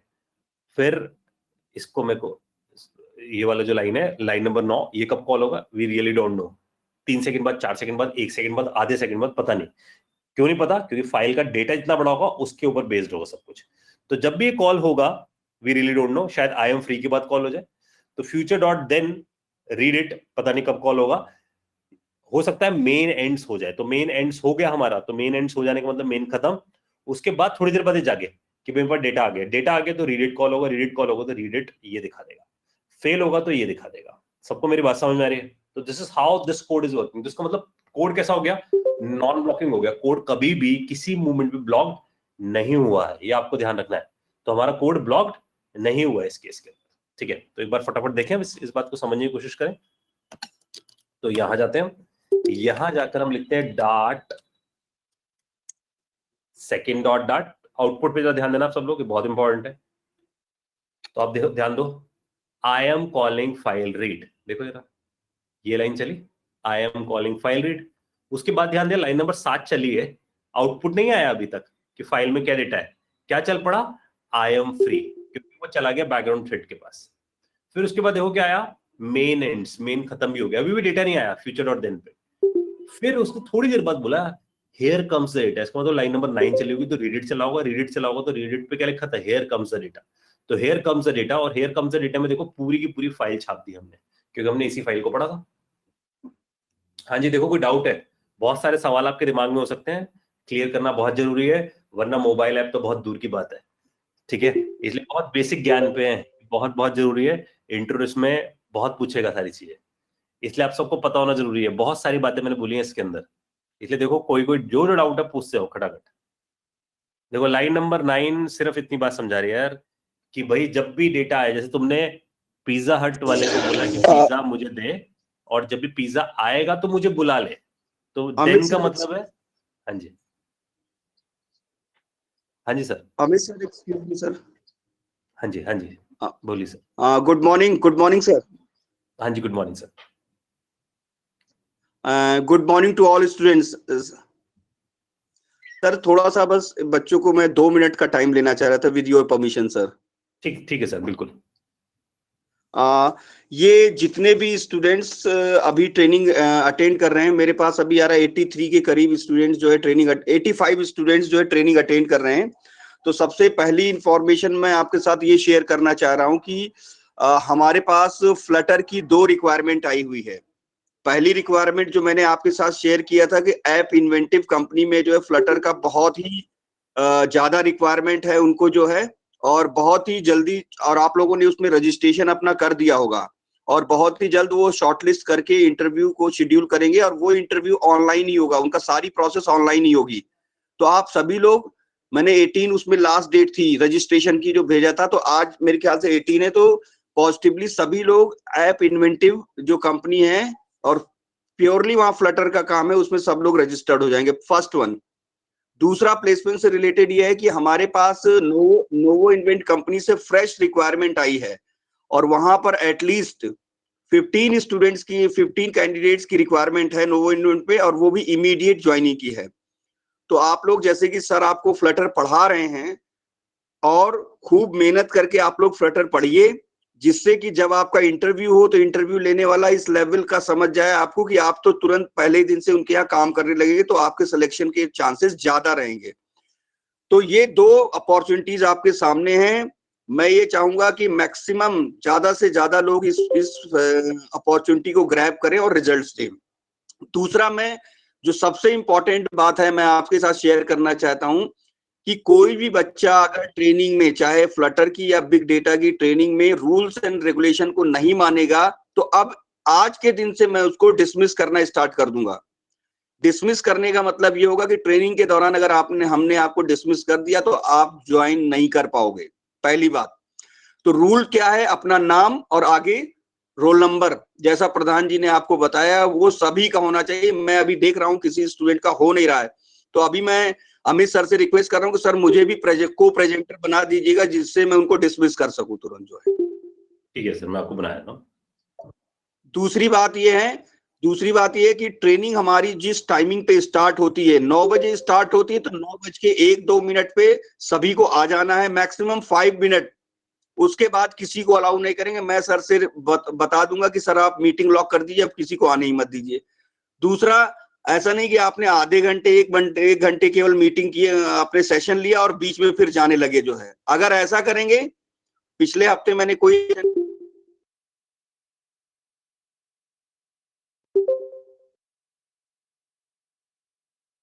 तो बिग डेटा और फ्लटर की पूरी ट्रेनिंग में आप टाइम से आएंगे और पूरा सेशन अटेंड करेंगे। जैसा कि मैंने आपको शेयर किया हुआ है कि जो बच्चे ट्रेनिंग का सेशन पूरा अटेंड करेंगे, कंप्लीट ट्रेनिंग करेंगे, उनका 95% से ज्यादा इंटरनल जिम्मेदारी मेरी है। मैं उनको इंटरनल दूंगा जो है। ये मेरी आपसे क्या है, प्रॉमिस है। अगर आप पूरे दौरान, मतलब जितनी ट्रेनिंग है फ्लटर बिग डेटा की, उसको ईमानदारी से पूरे सेशन करते हैं, और जो लोग नहीं कर रहे हैं, मैं उनके इंटरनल की कोई जिम्मेदारी नहीं ले सकता कि उनको अच्छा मिलेगा, खराब मिलेगा, क्या मिलेगा, वो अपनी, क्योंकि वो मेरे बताए हुए रास्ते पे नहीं चलेंगे, तो मैं उनकी कोई जिम्मेदारी नहीं ले सकता हूं। लास्ट बात मैं ये बता रहा हूं, अगर किसी ने ट्रेनिंग के दौरान कोई भी न्यूसेंस किया, तो ये समझ लीजिए कि उसकी बीटेक 4 नहीं 5 साल की करने की जिम्मेदारी मेरी रहेगी। अगर मुझे पास ट्रेनर का कोई भी, या मैंने पर्सनली खुद पर भी ऑब्जर्व किया कि किसी तरीके से कोई न्यूसेंस हो रहा है, खुद हो रहा है, तो आप ये समझिए बीटेक आपकी 5 साल की होगी, 4 की नहीं होगी। ये मैं आपसे जो है वादा कर ले रहा हूं। तो जो चीजें मैंने आपको बताई हैं, ये सारी चीजें आपको करना पड़ेगा। दूसरा, फीस से रिलेटेड मैं फिर से आपको बता दे रहा हूं, मैं बार बार मैसेज भी कर रहा हूं कि अगर आप कोई फीस जमा करते हैं तो उसकी रसीद और उसका ऑनलाइन ट्रांजैक्शन अपने ग्रुप में भी भेजिएगा, और मेरे इसी नंबर पे भेजिएगा जिस पे आप भेजते हैं।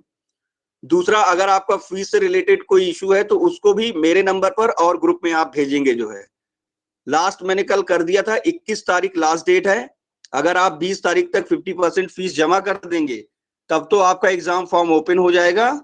नहीं तो आगे अगर लेट फीस के साथ एग्जाम फॉर्म आता है, तो लेट फीस देने की जिम्मेदारी आपकी होगी और आप उसके लिए रिस्पॉन्सिबल होंगे। दूसरा, जिनको मैंने कमिट किया था कि उनका 18 तारीख को के आसपास जो है उनका एग्जाम फॉर्म ओपन हो जाएगा, तो आज आप रात में 6, 7, 8 बजे के बाद आप चेक करिएगा, तो जिनको भी मैंने कमिट किया था उनका एग्जाम फॉर्म 8 बजे के बाद ओपन हो जाएगा। आप एग्जाम फॉर्म भर दीजिएगा, और भरने के बाद मुझे मेरे नंबर पे और ग्रुप में जो है अपडेट कर दीजिएगा, sir I have filled the exam form. तो ये आज का जो है कंप्लीट है, ये इन्फॉर्मेशन आपके साथ मुझे शेयर करनी थी। और फिर से मैं आपको सजेस्ट करूंगा कि इतने अच्छे ट्रेनर हैं, आप लकी हैं, और सर हमारे लिए कॉलेज के बच्चों को टाइम दे रहे हैं, ये हमारे लिए बहुत ही जो है अच्छी बात है। आप अगर सर की बात आपने सीख ली, तो ये समझ लीजिए कि no one can stop you to become successful in your life. ठीक है, thank you all student, thank you sir, please you can continue. Thank you sir. Sir आवाज आ रही थी प्रॉपर आपको सर मेरी? हाँ जी सर, बिल्कुल कोई लैगिंग तो नहीं थी सर? कोई लैगिंग तो नहीं? कोई लैगिंग नहीं sir. Okay, thank you students. हाँ जी, थैंक सर मुझे को प्रेजेंटर बना दीजिए, तो मैं जो यू। लोग बना दिया सर, बना दिए, तो बना मैं दिया जो लोग अभी मैं 5 मिनट का टाइम और दे रहा हूं। जो लोग भी अपना नाम नहीं चेंज करेंगे, मैं उनको डिसमिस कर दूंगा अभी जो है, तुरंत का तुरंत। I am just giving you 5 minutes to change your name according to the rule. Thank you sir, you can start now. हाँ जी गाइस, तो एक अच्छा ऑप्शन तो देखो आप सबको मिल ही गया है कि आप सब जो पढ़ रहे हो उसके साथ साथ आपको अपॉर्चुनिटीज भी पता चल रही हैं कि फ्लटर की अपॉर्चुनिटी सीधा सीधा आने लग गई। अभी हमारा 4th डे है, तब भी आपके पास अपॉर्चुनिटीज हैं। तो जब आप इंटरव्यू पे बताते भी हो, तो आप बता सकते हो कि we are in a very initial stage and we started the Dart. तो वो डार्ट पे आपको नरिश करना शुरू कर देंगे कि हाँ जी आपको कितना पता है। तो इसलिए जो भी कंसेप्ट आप अच्छे से पढ़ रहे हो उसे बहुत अच्छे से स्ट्रॉन्ग करके जाओ, ताकि वहां पर शोकेस कर सको चीजों को। ठीक है, और ट्रुथफुल रहो कि हाँ जी इतना हमें पता है अभी इस लेवल पे कि हमने इतना अटेंड किया है।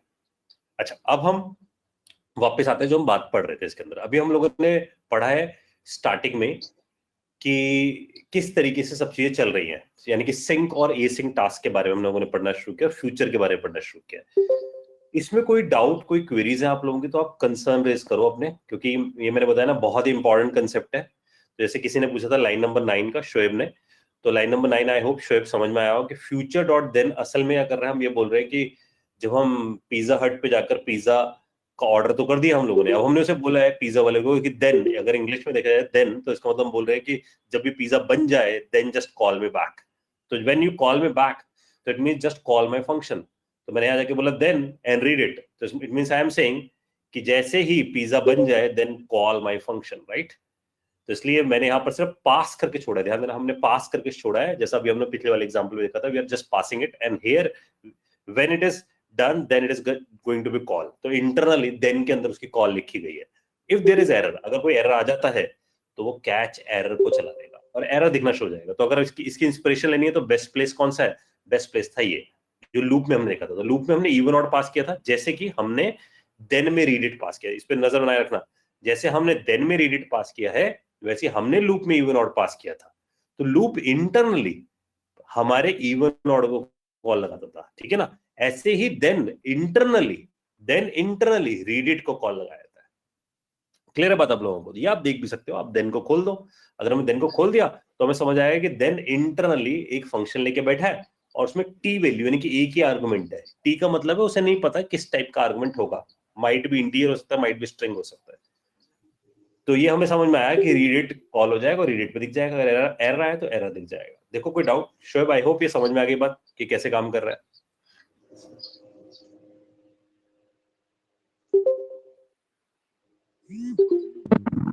रीड इट में पास काम हुआ। मैंने कई लोगों को अभी जो है उनको डिसमिस कर दिया है। मेरे कहने के बाद भी 2-3 लोगों ने अपना नाम नहीं किया था अकॉर्डिंग, मैंने उनको डिसमिस कर दिया है मीटिंग से। सर वकील सर, एक है ना राम सर है, उनको भी आपने डिसमिस कर दिया है क्योंकि उनके पास रोल नंबर तो है ही नहीं। तो राम सर है, राम मेहर नाम से। अच्छा, राम मेहर अपने क्या असिस्टेंट ट्रेनर है क्या? असिस्टेंट, हाँ, वो इनमें ज्वाइन रहते हैं ना इस टाइम पे। कोई दिक्कत नहीं सर, मैं समझ नहीं पाया, तो उनको बोलिए राम के आगे ना अपने नाम के आगे ट्रेनर, असिस्टेंट ट्रेनर लिख देंगे तो मैं याद रहेगा। असिस्टेंट ट्रेनर, ठीक है, तो असिस्टेंट ट्रेनर लिख दिया करेंगे। तो आप क्या अभी एडमिट कर सकते हैं उनको? अभी करेंगे वो लॉगिन, री लॉगिन करो, बात कर लीजिएगा, अगर हो सकते हैं तो कर दीजिएगा सर। जो ठीक है sir. Now I think it is okay. Everybody has just log in with the right name and right roll number. Now I'm just repeating that if you're not going to follow that one, then definitely you will dismiss from the online training. And discipline in the training is most important than anything else. You must be disciplined during the training sessions. Otherwise, you are not going to allow to attend this training. Sir, you can continue. ठीक है। हाँ जी guys, देखो इसमें कोई doubt है किसी का तो पूछ लो, क्योंकि अब हम लोगों ने ये वाला फंडा समझ लिया है। किसी भी क्वेरी?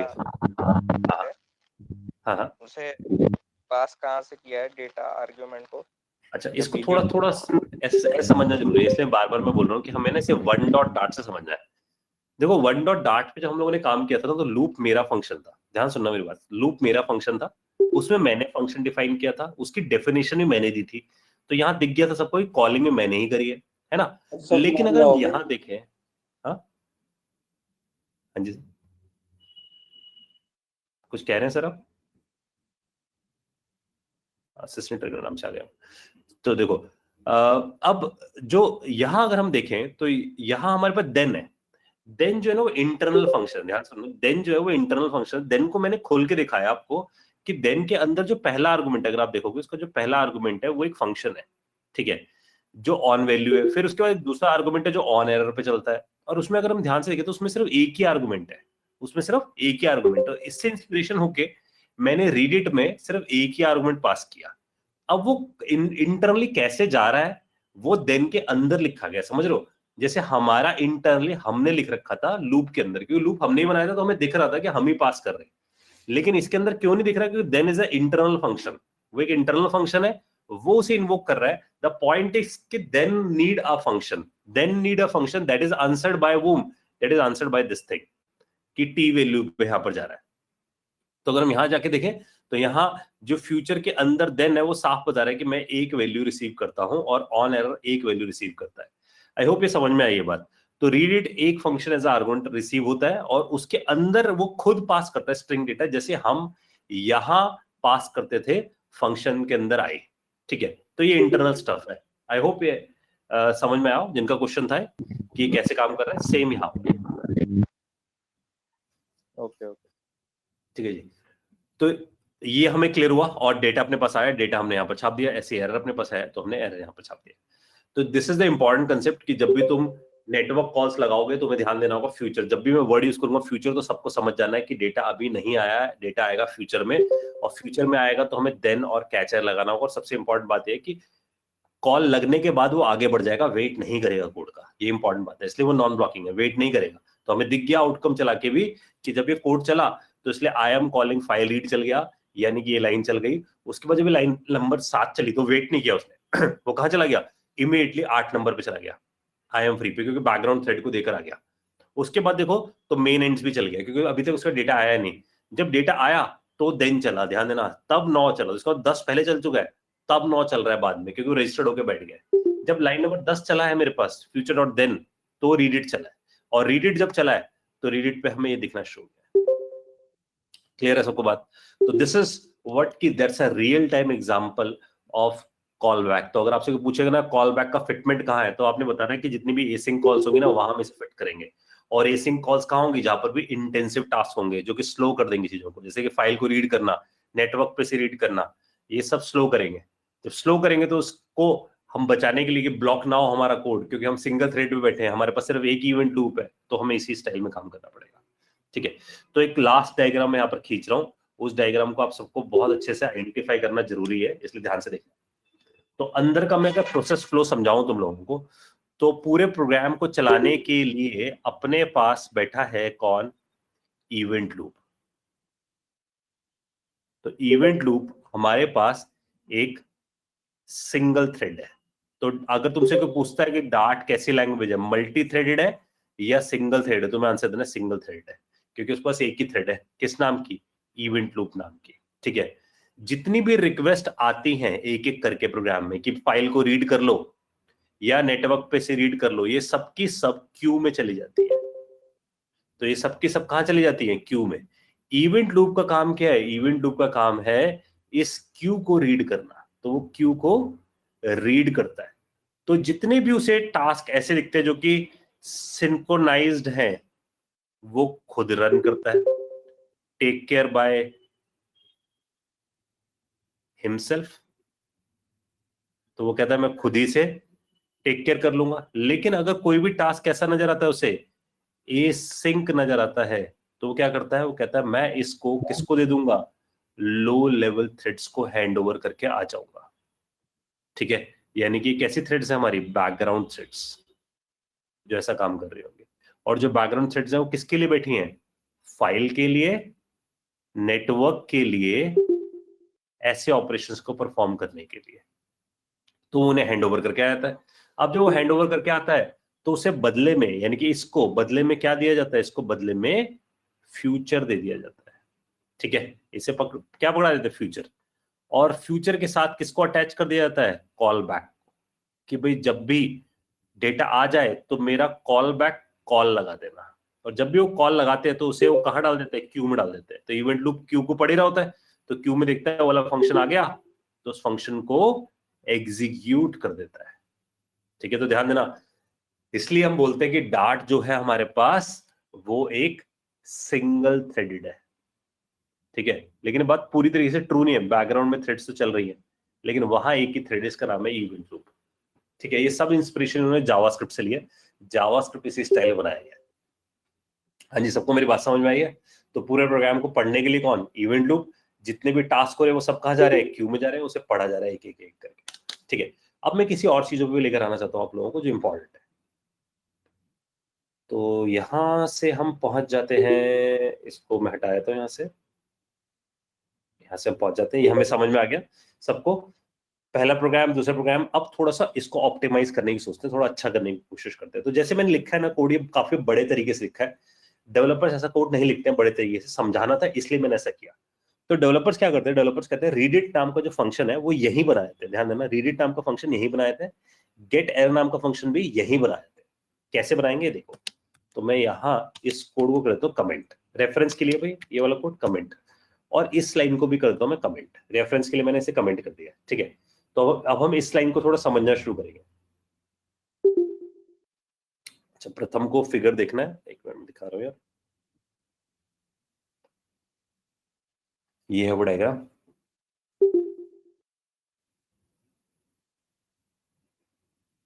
देखो कोई डाउट है इसमें तो?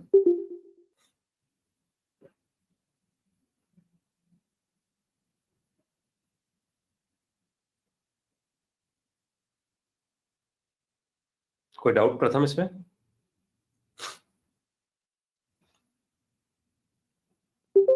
देखो इसे समझते हैं ना, इसको फिर से इस थॉट से समझो, जो इवेंट लूप था भूलना नहीं है, जो मैंने एग्जांपल है, और ये इंट्रो में तुम एज इट इज बताकर आ सकते हो पिज्जा वाली स्टोरी, ठीक है। अप्रिशिएट होगा बंदा इससे ना कि इस तरीके से उसने सिंक कर रखा है। तो ये जो इवेंट लूप था भूलना नहीं है, ये कौन था, ये ऑर्डर बॉय था अपना, जो ऑर्डर रिसीव करते। अब सोचो जरा, पिज्जा हट पे एक ऑर्डर बॉय बैठा हुआ और लोग आ रहे हैं एक एक करके, तो क्या करेगा यार, क्यू ही तो बनाएगा। तो इसको तो जितने कस्टमर्स आ रहे हैं उन्हें कहाँ डाल देगा, क्यू डाल देगा, तो क्यू में उसने डाल दिया इनको। अब जितने भी कस्टमर्स आ रहे हैं, यानी कि वो सब असल में क्या है, वो हमारे इवेंट्स एक तरीके से जो आ रहे हैं एक एक करके।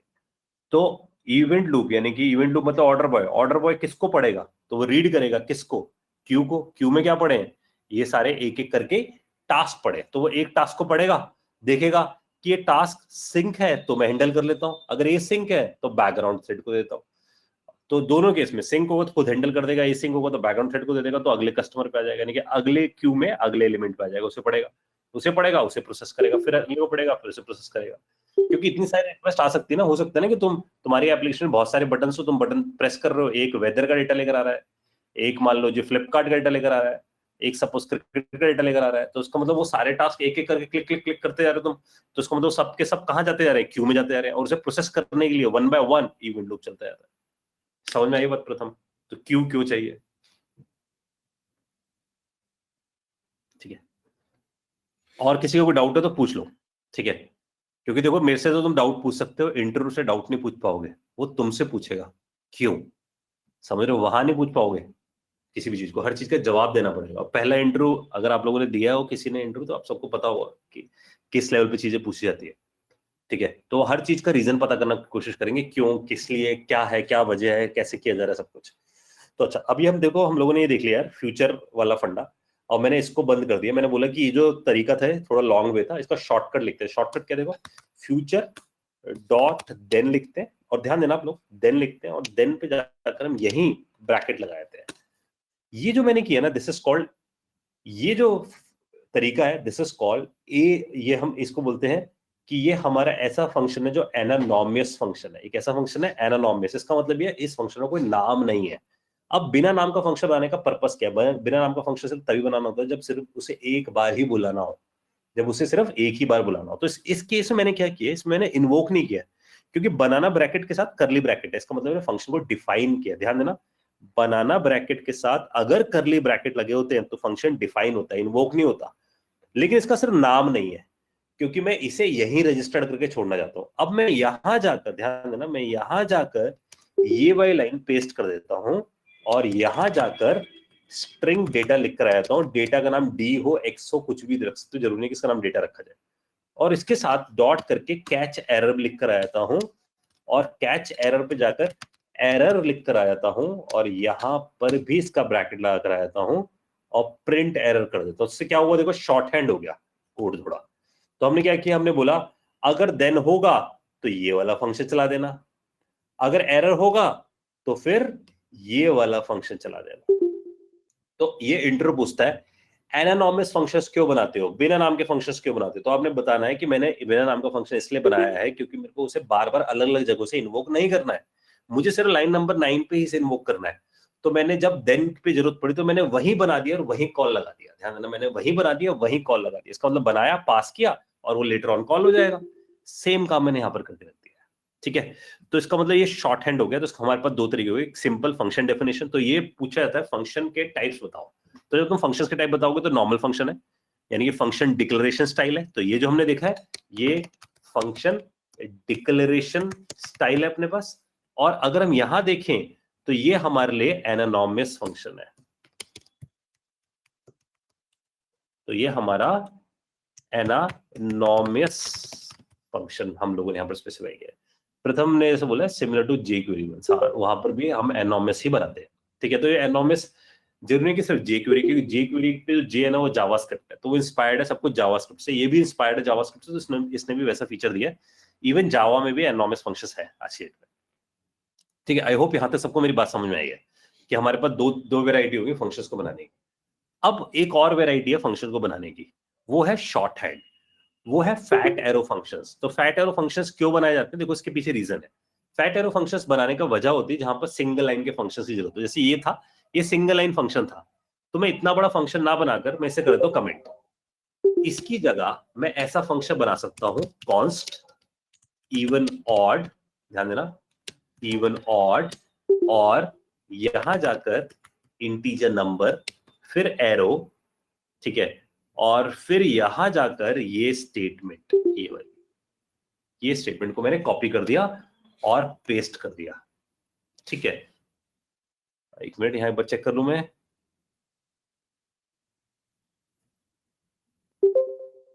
तो मैं इसको, ठीक है, मैं कुछ गड़बड़ कर रहा हूँ, अच्छा ठीक है, इसको फाइनल कर देता हूँ फिलहाल, उसे रन टाइम में मिल रहा होगा। तो देखो ध्यान देना, मैंने लिखा है फाइनल इवन ऑड और इंट नम। फाइनल आप लोगों को याद हो दो तरीके के कांस्टेंट बताए थे, एक रन टाइम कांस्टेंट होते हैं और एक कंपाइल टाइम कांस्टेंट होते हैं। तो फंक्शन रन टाइम पे बिल्ड होता है। तो अब इसमें और उसमें क्या डिफरेंस है, अगर देखो तो तुमने पहले बनाया string return type even odd और फिर इंट नम स्पेसिफाई कर दिया, फिर करली ब्रैकेट लिखा। इन लोगों ने क्या किया, इन लोगों ने बोला तुम फंक्शन का कोई नाम मत दो, तो हमने नाम नहीं दिया, एनॉमस ही है, और ये सिंगल लाइन का फंक्शन है तो ये साइन लगाओ इक्वल टू ग्रेटर देन का, इसे हम बोलते हैं, इस साइन को बोलते हैं फैट एरो, ठीक है। फैट क्यों बोल रहे हैं, क्योंकि दो बार साइन आ रहा है यहाँ पर ना, तो इसका मतलब ये कि ये जो ऐसा साइन है हमारे पास इक्वल टू को, ये दो बार साइन है एक तरीके से, और हम इसे ग्रेटर कर रहे हैं, तो हम इसे बोलना शुरू करते हैं कि हमारा कैसा फंक्शन है, फैट एरो है, ठीक है। क्योंकि एरो जो है वो मोटा एरो है, एरो बनता है ऐसे, ध्यान देना, ये बन गया ऐसे, तो दो एरो से बन रहा है ना, तो इसलिए इसका नाम रख दिया फैट एरो। तो फैट एरो फंक्शन ने इसका नाम दिया, और फिर हम लिखा नम मॉडुलस 2 इक्वल टू 0। इसका मतलब ये हमारी कंडीशन थी, और हमने सिंगल लाइन में लिखी, रिटर्न लिखना ऑप्शनल है क्योंकि बाय डिफॉल्ट रिटर्न करता है, इंपॉर्टेंट बात है, बाय डिफॉल्ट रिटर्न करता है।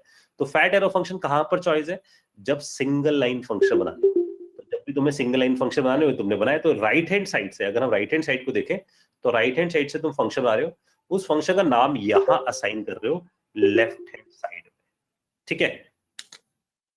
हाँ, तो ये बिल्कुल पाइथन में जैसे लैम्डा फंक्शन होते हैं, जावा में भी लैम्डा फंक्शंस होते हैं, और जावास्क्रिप्ट में एरो फंक्शंस होते हैं, यहाँ फैट एरो फंक्शंस होते हैं, ठीक है। ऐसे इन्होंने बना दिया बिल्कुल से, ठीक है जी, सबको समझ आ गया। सिंगल लाइनर फंक्शन बनाने के लिए हम इसे यूज कर रहे हैं। तो हमने फंक्शन बिल्ड कर दिया, हम इसके आगे और अच्छे से ऐसा भी लिख सकते हैं, final function even odd, so that's a single line function you can create it, ठीक है।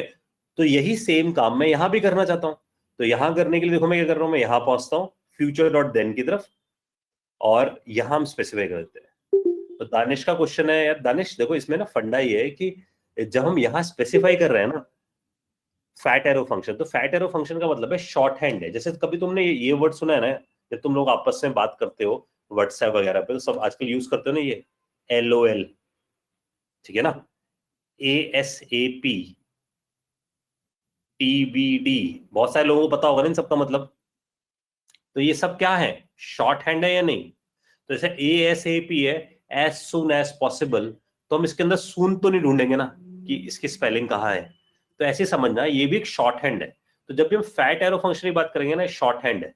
तो जब हम यहाँ इसके आगे जो भी लिखेंगे ना, समझना जो भी हम लिखेंगे that is internally implicitly return, इसका मतलब वो अपने आप ही किस में गया है, रिटर्न में गया है। समझ में आ रही बात है। तो इसका मतलब वहां वो रिटर्न अपने आप लगा हुआ इम्प्लिसिट है, जैसे एज सुन एज पॉसिबल में शॉर्ट हैंड में एज सुन एज पॉसिबल पूरा ही है, वो इम्प्लिसिट है, बंदा अपने आप समझ जाता है इस बात को। बिल्कुल सेम काम हमने यहाँ पर किया। आई होप दानिश समझ में आई ये बात है कि इंटरनली क्या हम अचीव कर रहे हैं इसके। तो अब अगर मान लो आपसे क्या कहते हैं कि दो नंबर को ऐड करने का फैट एरो फंक्शन लिखो, तो आप ऐसे लिखोगे फाइनल फंक्शन ऐड, और फिर यहाँ गए हम और यहाँ जाकर हमने स्पेसिफाई कर दिया ऐसा ऐसा x प्लस वाई ऐसा। आई होप सबको बात समझ आ गई कितना आसान कर देखो सब चीजें। तो final function add int x y और एरो x प्लस वाई अपने आप ही रिटर्न x प्लस वाई के बराबर है। ठीक है, इसी को हम ऐसा ही बना सकते हैं। देखो फाइनल फंक्शन ही लिखता, सिर्फ लिख देता ऐड, ठीक है, फिर ऐसा और फिर लिख देता x और y और फिर लिख देता मैं x प्लस वाई। तो ये डायनेमिक टाइप बन गया, ध्यान देना इसमें फर्क है, डायनेमिक टाइप है, इसका मतलब जैसा पास करोगे वैसा बन जाएगा। तो ये सब शॉर्ट हैंड है और एक बहुत ज्यादा यूज करना चाहते हैं डेवलपर, तो डेवलपर्स का फेवरेट है ये वाला तरीका। तो मैं आप लोगों को बोलूंगा कि आप भी इस पे बहुत ज्यादा जाओ जब भी सिंगल लाइन चाहिए हो। तो अब हमें इसका यूटिलाइजेशन करना है, ठीक है, किसी का डाउट हो तो पूछ लेना। तो हमारे पास 3 तरीके हैं भाई फंक्शंस को बनाने के लिए, एक नॉर्मल फंक्शन जिसको हम बोल रहे हैं फंक्शन डिक्लेरेशन, एक एनॉर्मस फंक्शन। और अब जो मैं इस तरीका लिखने वाला हूँ इसे भी कमेंट कर रहा हूँ मैं रेफरेंस के लिए आप लोगों के। अब जो तरीका लिखने वाला हूँ फैट एरो, जो सबसे ज्यादा रिकमेंडेड है, सबसे ज्यादा दिखेगा इंटरनेट पे भी। तो फ्यूचर डॉट देन में क्या आएगा, डेटा आएगा। तो यहाँ लिख दिया जी डेटा, सिर्फ स्ट्रिंग डेटा नहीं लिखूंगा, अपने आप ही समझ जाएगा। फिर एरो और फिर एरो करके प्रिंट और यहां पर हेयर कम्स द डेटा, ठीक है, और हेयर कम्स द डेटा और डेटा में जी डेटा, बस बन गया ये। फिर डॉट कैच एरर, तो मैं इसे थोड़ा सा इधर लिख देता हूं, कैच एरर, और यहां क्या आएगा, यहां आएगा एरर और फिर प्रिंट और एरर इज एरर। देखो जरा कितना इजी लग रहा है देखने में। तो अगर आप देखो तो एक ही बात को मैंने 3 तरीकों से तुम्हें समझा दिया है। तो इसमें तुम लोगों ने देख लिया कि फैट एरो कहां फिट हो जाता है। हाँ जी, देखो सबको डाइजेस्ट है बात, बहुत इंपॉर्टेंट चीजें चल रही हैं, बहुत ज्यादा यूज होंगी आगे चल के, ये बेस ग्राउंड है। और समझ लेना, बार बार बोल रहा हूँ, डार्ट में जो चैंपियन होगा वो फ्लटर में भी चैंपियन मिल जाएगा। फ्लटर बहुत ईजी है फिर इसके लिए, क्योंकि सारे कंसेप्ट यही समझा दूंगा मैं। फिर दोस्त फ्लटर में जीयूआई पे बहुत ज्यादा ध्यान देंगे हम लोग, ठीक है। तो ग्राउंड ही है असल में, ठीक है जी। आगे बढ़ जाए हम इससे, अगर कोई डाउट नहीं है किसी का भी। तो 3 तरीके फंक्शन देख लिए, तीनों की यूजिबिलिटी देख लिया है, फ्यूचर का फंडा समझ लिया है, कॉल बैक का फंडा समझ लिया है। अब इन्हीं को अब समझना, इस एरो फंक्शन को पकड़ लो, इस एरो फंक्शन को हम यूज करते चलेंगे हर लेवल पे। तो अब मैं लेके जा रहा हूँ शुरुआत, ध्यान देना कहां से करी थी हमने, फंक्शन प्रोग्रामिंग पे क्यों गए थे, क्योंकि हम सब लोग पढ़ रहे थे लिस्ट वगैरह। तो अगर मैं तुम्हें लेके जाऊं बहुत पीछे, यहां डे 2 पे, तो जब डे 2 पे पहुंचे थे तो याद करना हमने पढ़ना शुरू किया था कुछ ऐसी चीजें। डे 2 पे था या, हाँ डे 2 पे था। तो हमने यूज करना शुरू किया था, ध्यान देना आप, ये लिस्ट यूज कर रहे थे। लिस्ट के कुछ फंक्शन सिखा दिए गए थे, कुछ फंक्शन मैंने बोलते हैं एडवांस लेवल पे। उन एडवांस लेवल के फंक्शंस को हमें देखना है। तो देखो, तो मैं यहां पहुंचता हूं, कुछ एडवांस लेवल के फंक्शंस पे लेके जाता हूं लिस्ट के, जो आपको बहुत ही जबरदस्त नजर आएंगे और इंटरव्यू बहुत ज्यादा पूछेगा इसे। तो मैं यहां लेके जाता हूं, कुछ फंक्शंस दिखाता हूं आप लोगों को भी। वाइड मेन लिस्ट याद हो आप सब लोगों को, तो लिस्ट मैंने यहाँ पर स्पेसिफाई किया और लिस्ट में मैंने स्पेसिफाई कर दिया इंट, और यहाँ कर दिया इसका नाम लिस्ट, और यहाँ लिस्ट में वैल्यू स्पेसिफाई कर दी। तो मैं सबसे पहला सवाल आप सबके सामने ऐसा रख रहा हूँ, तो यहाँ मैंने कुछ वैल्यूज यहाँ स्पेसिफाई कर दिया, ठीक है। अब मैं देखो कुछ कुछ चीज ध्यान देना शुरू करना, कितनी इजी होने वाली है। मैंने आपको बोला यार लिस्ट को ना मुझे प्रिंट करके दिखाओ, तो आप सब जानते हो यार लिस्ट को प्रिंट करना is not a big deal, बस लिस्ट लिख दो प्रिंट हो जाएगा, ठीक है ना। लिस्ट लिख दो प्रिंट हो जाएगा, क्लियर कर देते हैं इसे। डार्ट पे जाते हैं, थर्ड डॉट डार्ट लिखते हैं, एंटर मारते हैं, देखो प्रिंट हो गया। लेकिन मैं चाहता हूँ मेरे स्टाइल में प्रिंट करूँ। मैं चाहता हूँ कि पहला ऐसे लिखा है value is 10, value is 20, value is 30, value is so and so, ऐसे करके लिखा हुआ है। तो आप सबको पता है मेरे को लूप चलानी पड़ेगी या आइटरेटर यूज करना पड़ेगा। अब मैं ना तो आइटरेटर यूज करना चाहता, ना मैं लूप चलाना चाहता, तो हमारे पास एक बेस्ट तरीका आता है लिस्ट डॉट फॉर ईच। ये है इंपॉर्टेंट, ठीक है। तो लिस्ट डॉट फॉर ईच। अब कोई तुमसे पूछता है फॉर ईच क्या है, तो फॉर ईच एक फंक्शन है अपने आप में। फॉर ईच एक फंक्शन है अपने आप में जो इंटरनली, अगर तुम इसे खोल दो फॉर ईच को, तो तुम्हें दिखेगा ये तो आइटरेटर चला के बैठा है। याद है वो इंटरनली क्या चला के बैठा है, आइटरेटर चला के बैठा हुआ पहले से ही। तो इसका मतलब मुझे अब आइटरेटर चलाने की जरूरत नहीं है। तो मैं क्या करूंगा, मुझे पता है कि जब फॉर ईच चलता है तो मुझे एक एक वैल्यू रिटर्न करता है, तो ये मुझे रिटर्न करेगा वैल्यू। तो मेरे पास आएगा स्ट्रिंग वैल्यू, और मैं यहां जाके लिख दूंगा प्रिंट वैल्यू, दैट्स इट। तो जैसे मैंने ऐसा लिखा प्रिंट वैल्यू, एक बार चेक कर लें कुछ गड़बड़ बोल रहे गए, पैरामीटर टाइप वाइट। अच्छा, तो मैं इसे ऐसा कर देता हूं, सिर्फ ऐसा करके छोड़ देता हूं। ठीक है। तो मैंने लिखा फॉर ईच पे सिर्फ स्पेसिफाई कर दिया और स्ट्रिंग गलत लिख दिया था मैंने, इंट वैल्यू, है ना। तो इंट वैल्यू और प्रिंट वैल्यू, इसका मतलब क्या हुआ, मैंने बोला फॉर ईच चल भाई, और मेरे फंक्शन को कॉल लगा, मैं जैसा प्रिंट कराना चाहूं वैसा प्रिंट करो, तो मैं चाहता हूं ऐसे प्रिंट कर वैल्यू इज, तो आपको दिखेगा रियल टाइम यूसेज जो अभी हमने बात पढ़ी है। तो हमें दिख गया कि देखो फंक्शन प्रोग्रामिंग कैसे काम कर रही है। तो लिस्ट डॉट फॉर ईच एक फंक्शन है और इसके अंदर ही हमने फंक्शन बना दिया है, और फंक्शन बनाने का शॉर्ट हैंड यूज कर लिया जो कि है फैट एरो फंक्शन। तो हम इसका अलग फंक्शन बना सकते थे, फिर इसे कॉल लगा सकते थे, लेकिन हमने इसी के अंदर डिक्लेयर करके यही कॉल लगा दिया ऐसे। हाँ जी, सबको डाइजेस्ट हुई बात है। तो ये सबसे बेस्ट तरीका है लूपिंग करने का, कस्टमाइज। ये प्रिंट हो गई सारी चीजें। कोई डाउट है तो पूछना भाई, किसी को कोई डाउट निकलता है इसके अंदर तो पूछ ले। अब मैं यहाँ कुछ और फंक्शंस की बात करता हूँ जो एडवांस लेवल पे यूज होते हैं। जैसे लिस्ट में हमने ये तो देख लिया कि कैसे काम कर रहा है। अब सपोज मैं आपसे बोलता हूँ कि मेरे को है ना सर्च करके दिखाना है, तो यहाँ सर्च करने के लिए बहुत सारे फंक्शन, जैसे कि इसमें एक फंक्शन हमें दिखता है वेयर, ये वेयर, ठीक है। तो सपोज मैं आपसे बोल रहा हूँ कि आप ऐसा करके बताओ कि मुझे बताओ कि इस लिस्ट के अंदर कितने 10 है, कितने 10 इसके अंदर है, ये मुझे पता लगाना है, ठीक है। तो मैं लिखूंगा वेयर मुझे क्या देगा, करंट एलिमेंट कौन होगा, 10। तो समझना जरा, वेयर के अंदर भी आइट्रेशन चल रहा है बैठकर। तो अगर हम वेयर के अंदर भी जाएंगे तो दिखेगा वेयर आइट्रेबल यूज करता है, यानी कि वो भी आइट्रेशन करके बैठा हुआ है इंटरनली। तो मेरे को, अगर आप सबने पढ़ा होगा जब भी सर्चिंग करते हैं तो सर्चिंग करने के लिए या तो बंदा लीनियर सर्च यूज करता है या बाइनरी सर्च यूज करता है, तो उस लूप चलाना है, फिर लीनियर सर्च या बाइनरी सर्च के एल्गोरिथम यूज करना है, या वो लूप से नहीं काम करना चाहता तो रिकर्जन पे चला जाता है वो, ठीक है। पॉइंटर या आइट्रेशन खुद करनी पड़ती है। वेयर कह रहा है मैं ऑलरेडी आइट्रेशन करके बैठा हूं। अगर मैं आइट्रेशन करके बैठा हूं तो मैं तुम्हें एक एक करके एलिमेंट दूंगा, ठीक है। तो मैंने मान लिया कि भैया मुझे एक एक करके एलिमेंट देगा, मेरे पास एलिमेंट आना शुरू है एक एक करके, एलिमेंट एक एक वैल्यू है, तो 10 आया।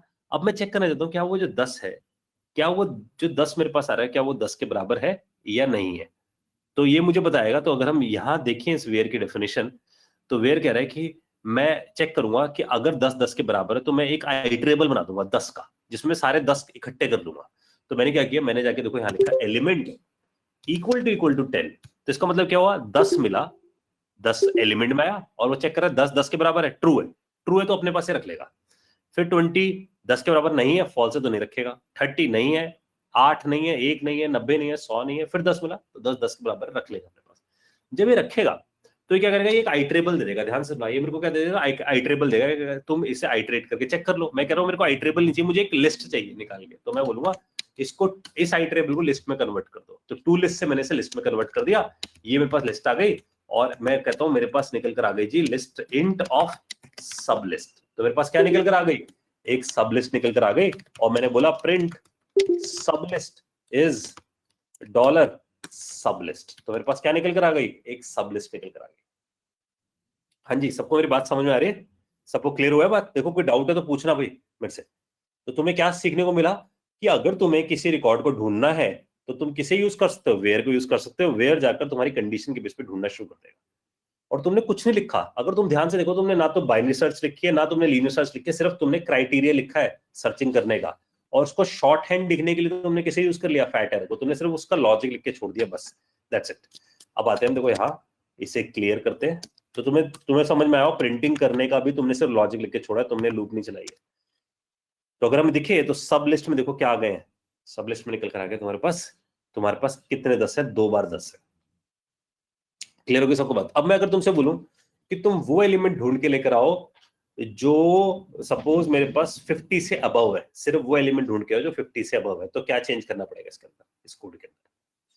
कोई बताया मुझे, अगर 50 से अबव एलिमेंट्स ढूंढ के इकट्ठे करने तो क्या करूंगा?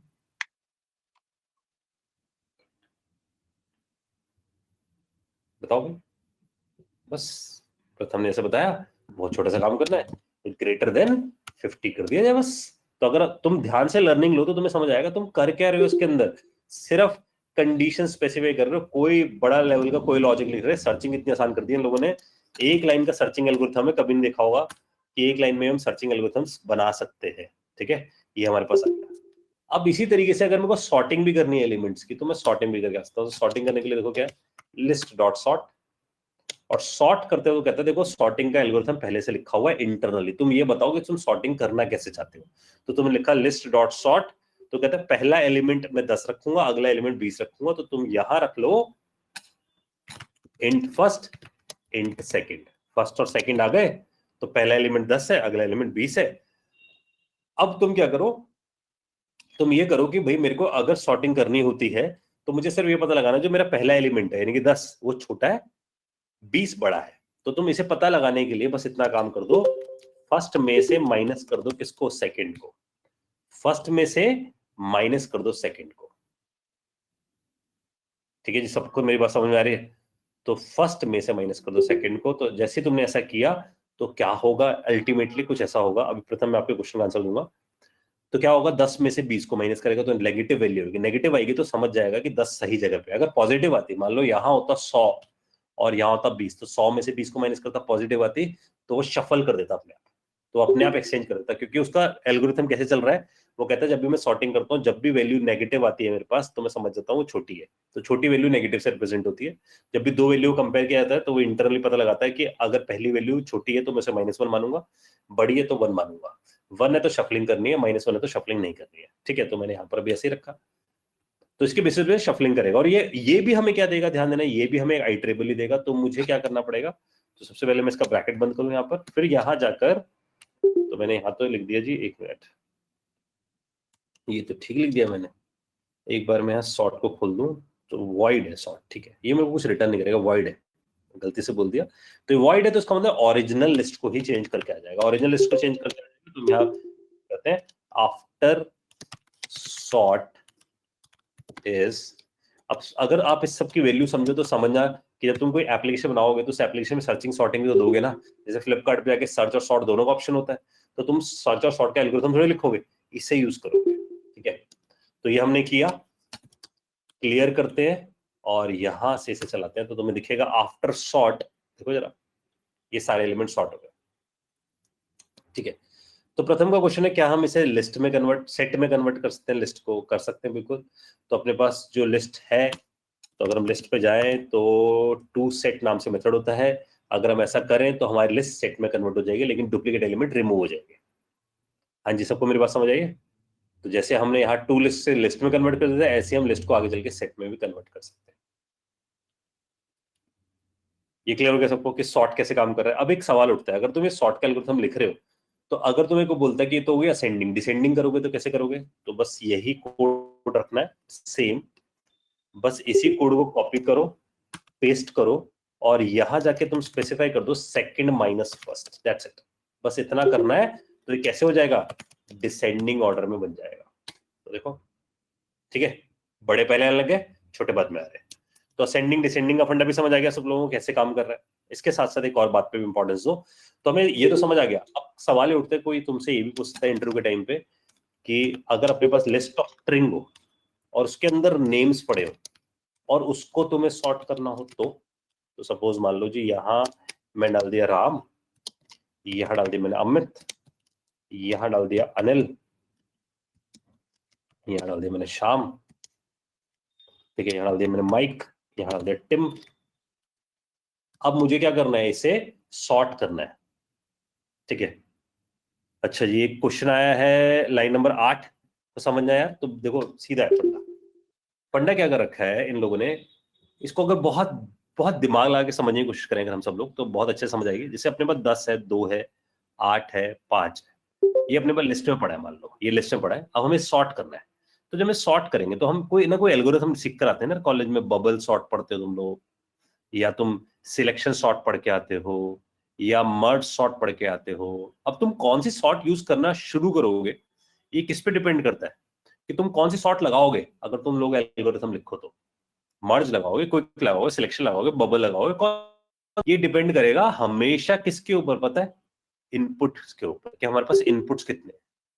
क्योंकि अगर हम बबल सॉर्ट यूज करते हैं तो बबल सॉर्ट का जो टाइम कॉम्प्लेक्सिटी होती है वो हमेशा n स्क्वायर होती है। इसका मतलब अगर तुम्हारे पास 10 एलिमेंट है तो हमेशा 10 का स्क्वायर बनाएगा, समझ रहे हो? तो सोचो अगर 10 का स्क्वायर बना रहे हो तो यानी कि तुम 10 × 10 कर रहे हो, तो इसका मतलब तुम 100 टाइम काम करके आओगे।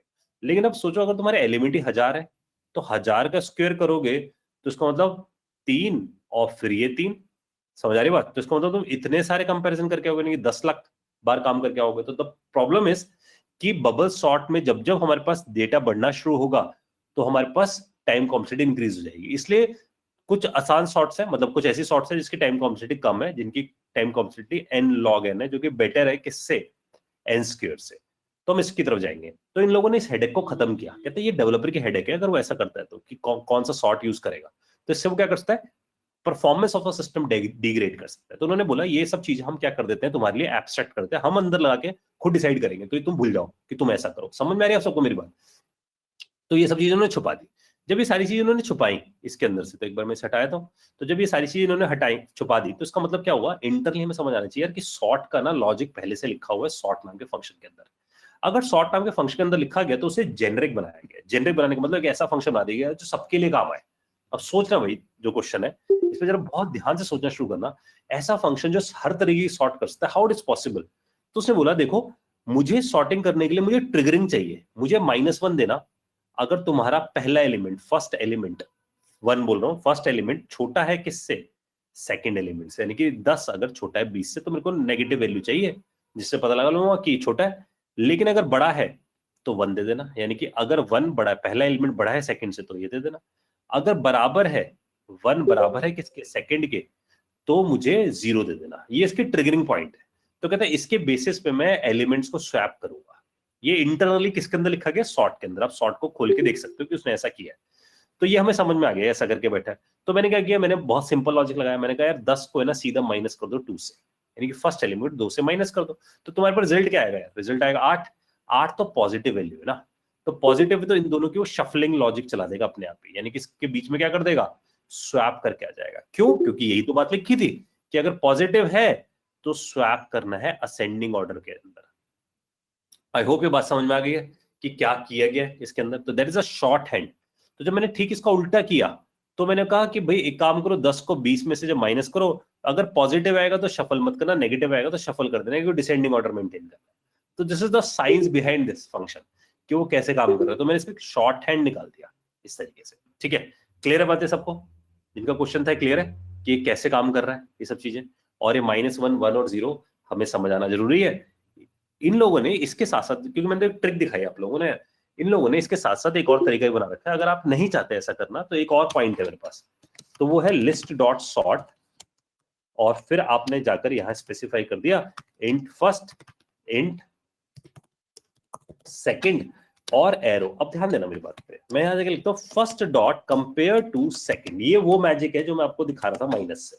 अगर आप इफ यू डोंट लाइक कि यार मेरे को नहीं यूज करना माइनस वाला तरीका, किसी को लग रहा है वो कॉम्प्लिकेटेड है, तो वो क्या कर सकता है, कंपेयर टू नाम का फंक्शन यूज कर सकता है, जो कि ऑलरेडी पढ़ा हुआ है, बना बनाया।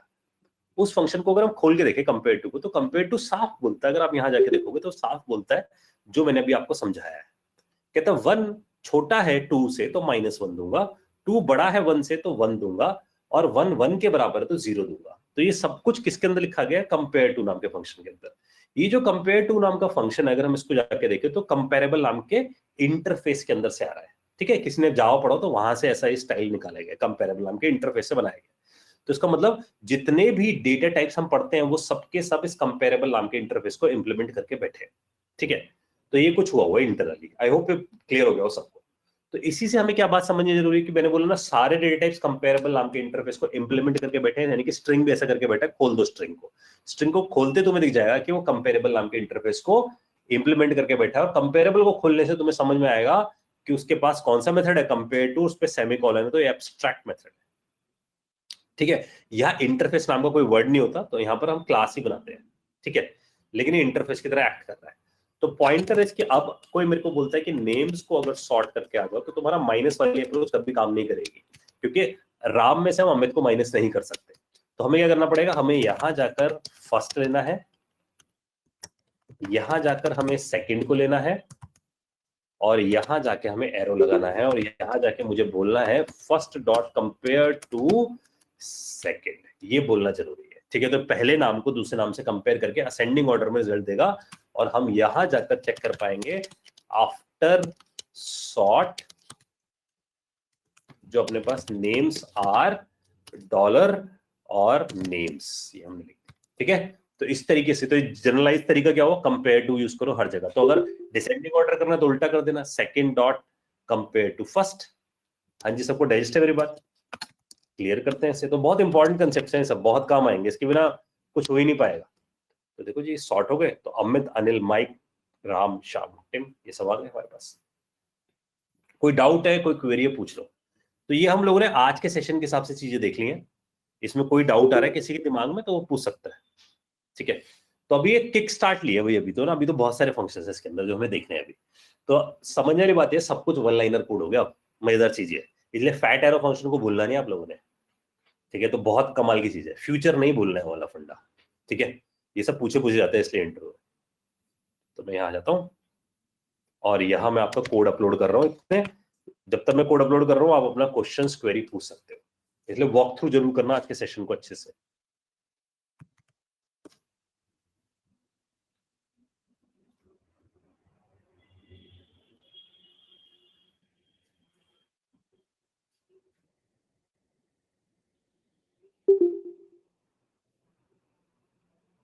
तो यहाँ मैं इतने कोड अपलोड करता हूँ आप लोगों का। फोर्थ वाला है,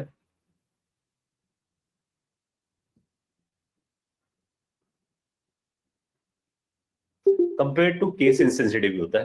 तो ऐसा नहीं करेगा बड़े छोटे पे कंपेयर कर पाए, तो आप क्या करो, छोटा कर दो पहले, दोनों चीजों को लोअर केस कर दो, फिर कंपेयर कर लो, ठीक है जी। यहाँ तो बस समझ आइए आप सबको।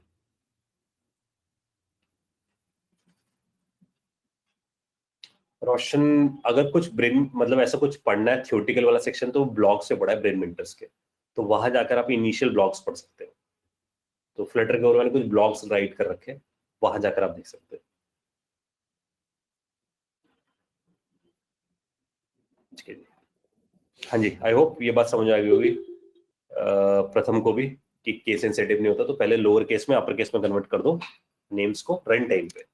तो अगर मान लो आपके पास कुछ ऐसे होते हैं कि कोई नाम बड़ा है कोई छोटा है, तो मैं सजेस्ट करूंगा पहले first dot to lower case then compare to, ऐसा करो। तो कंपेयर टू इग्नोर केस जैसा कुछ नहीं बनाया हुआ, ठीक है। ये मैंने कोड अपलोड कर दिया आज का, फोर्थ नाम से फोल्डर है आज के कोड का, ठीक है। कल हम इससे आगे बढ़ेंगे, कल कुछ फंक्शन और देखेंगे। ये कोड यार अपलोड हो रहा है इस जगह, ये रिपोजिटरी में आपको शेयर भी कर देता हूँ। हाँ सर शेयर कर दीजिए।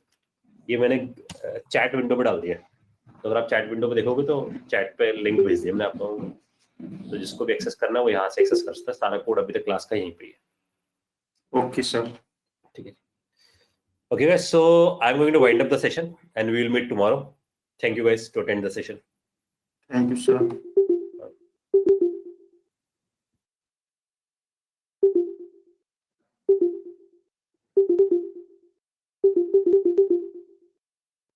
हेलो।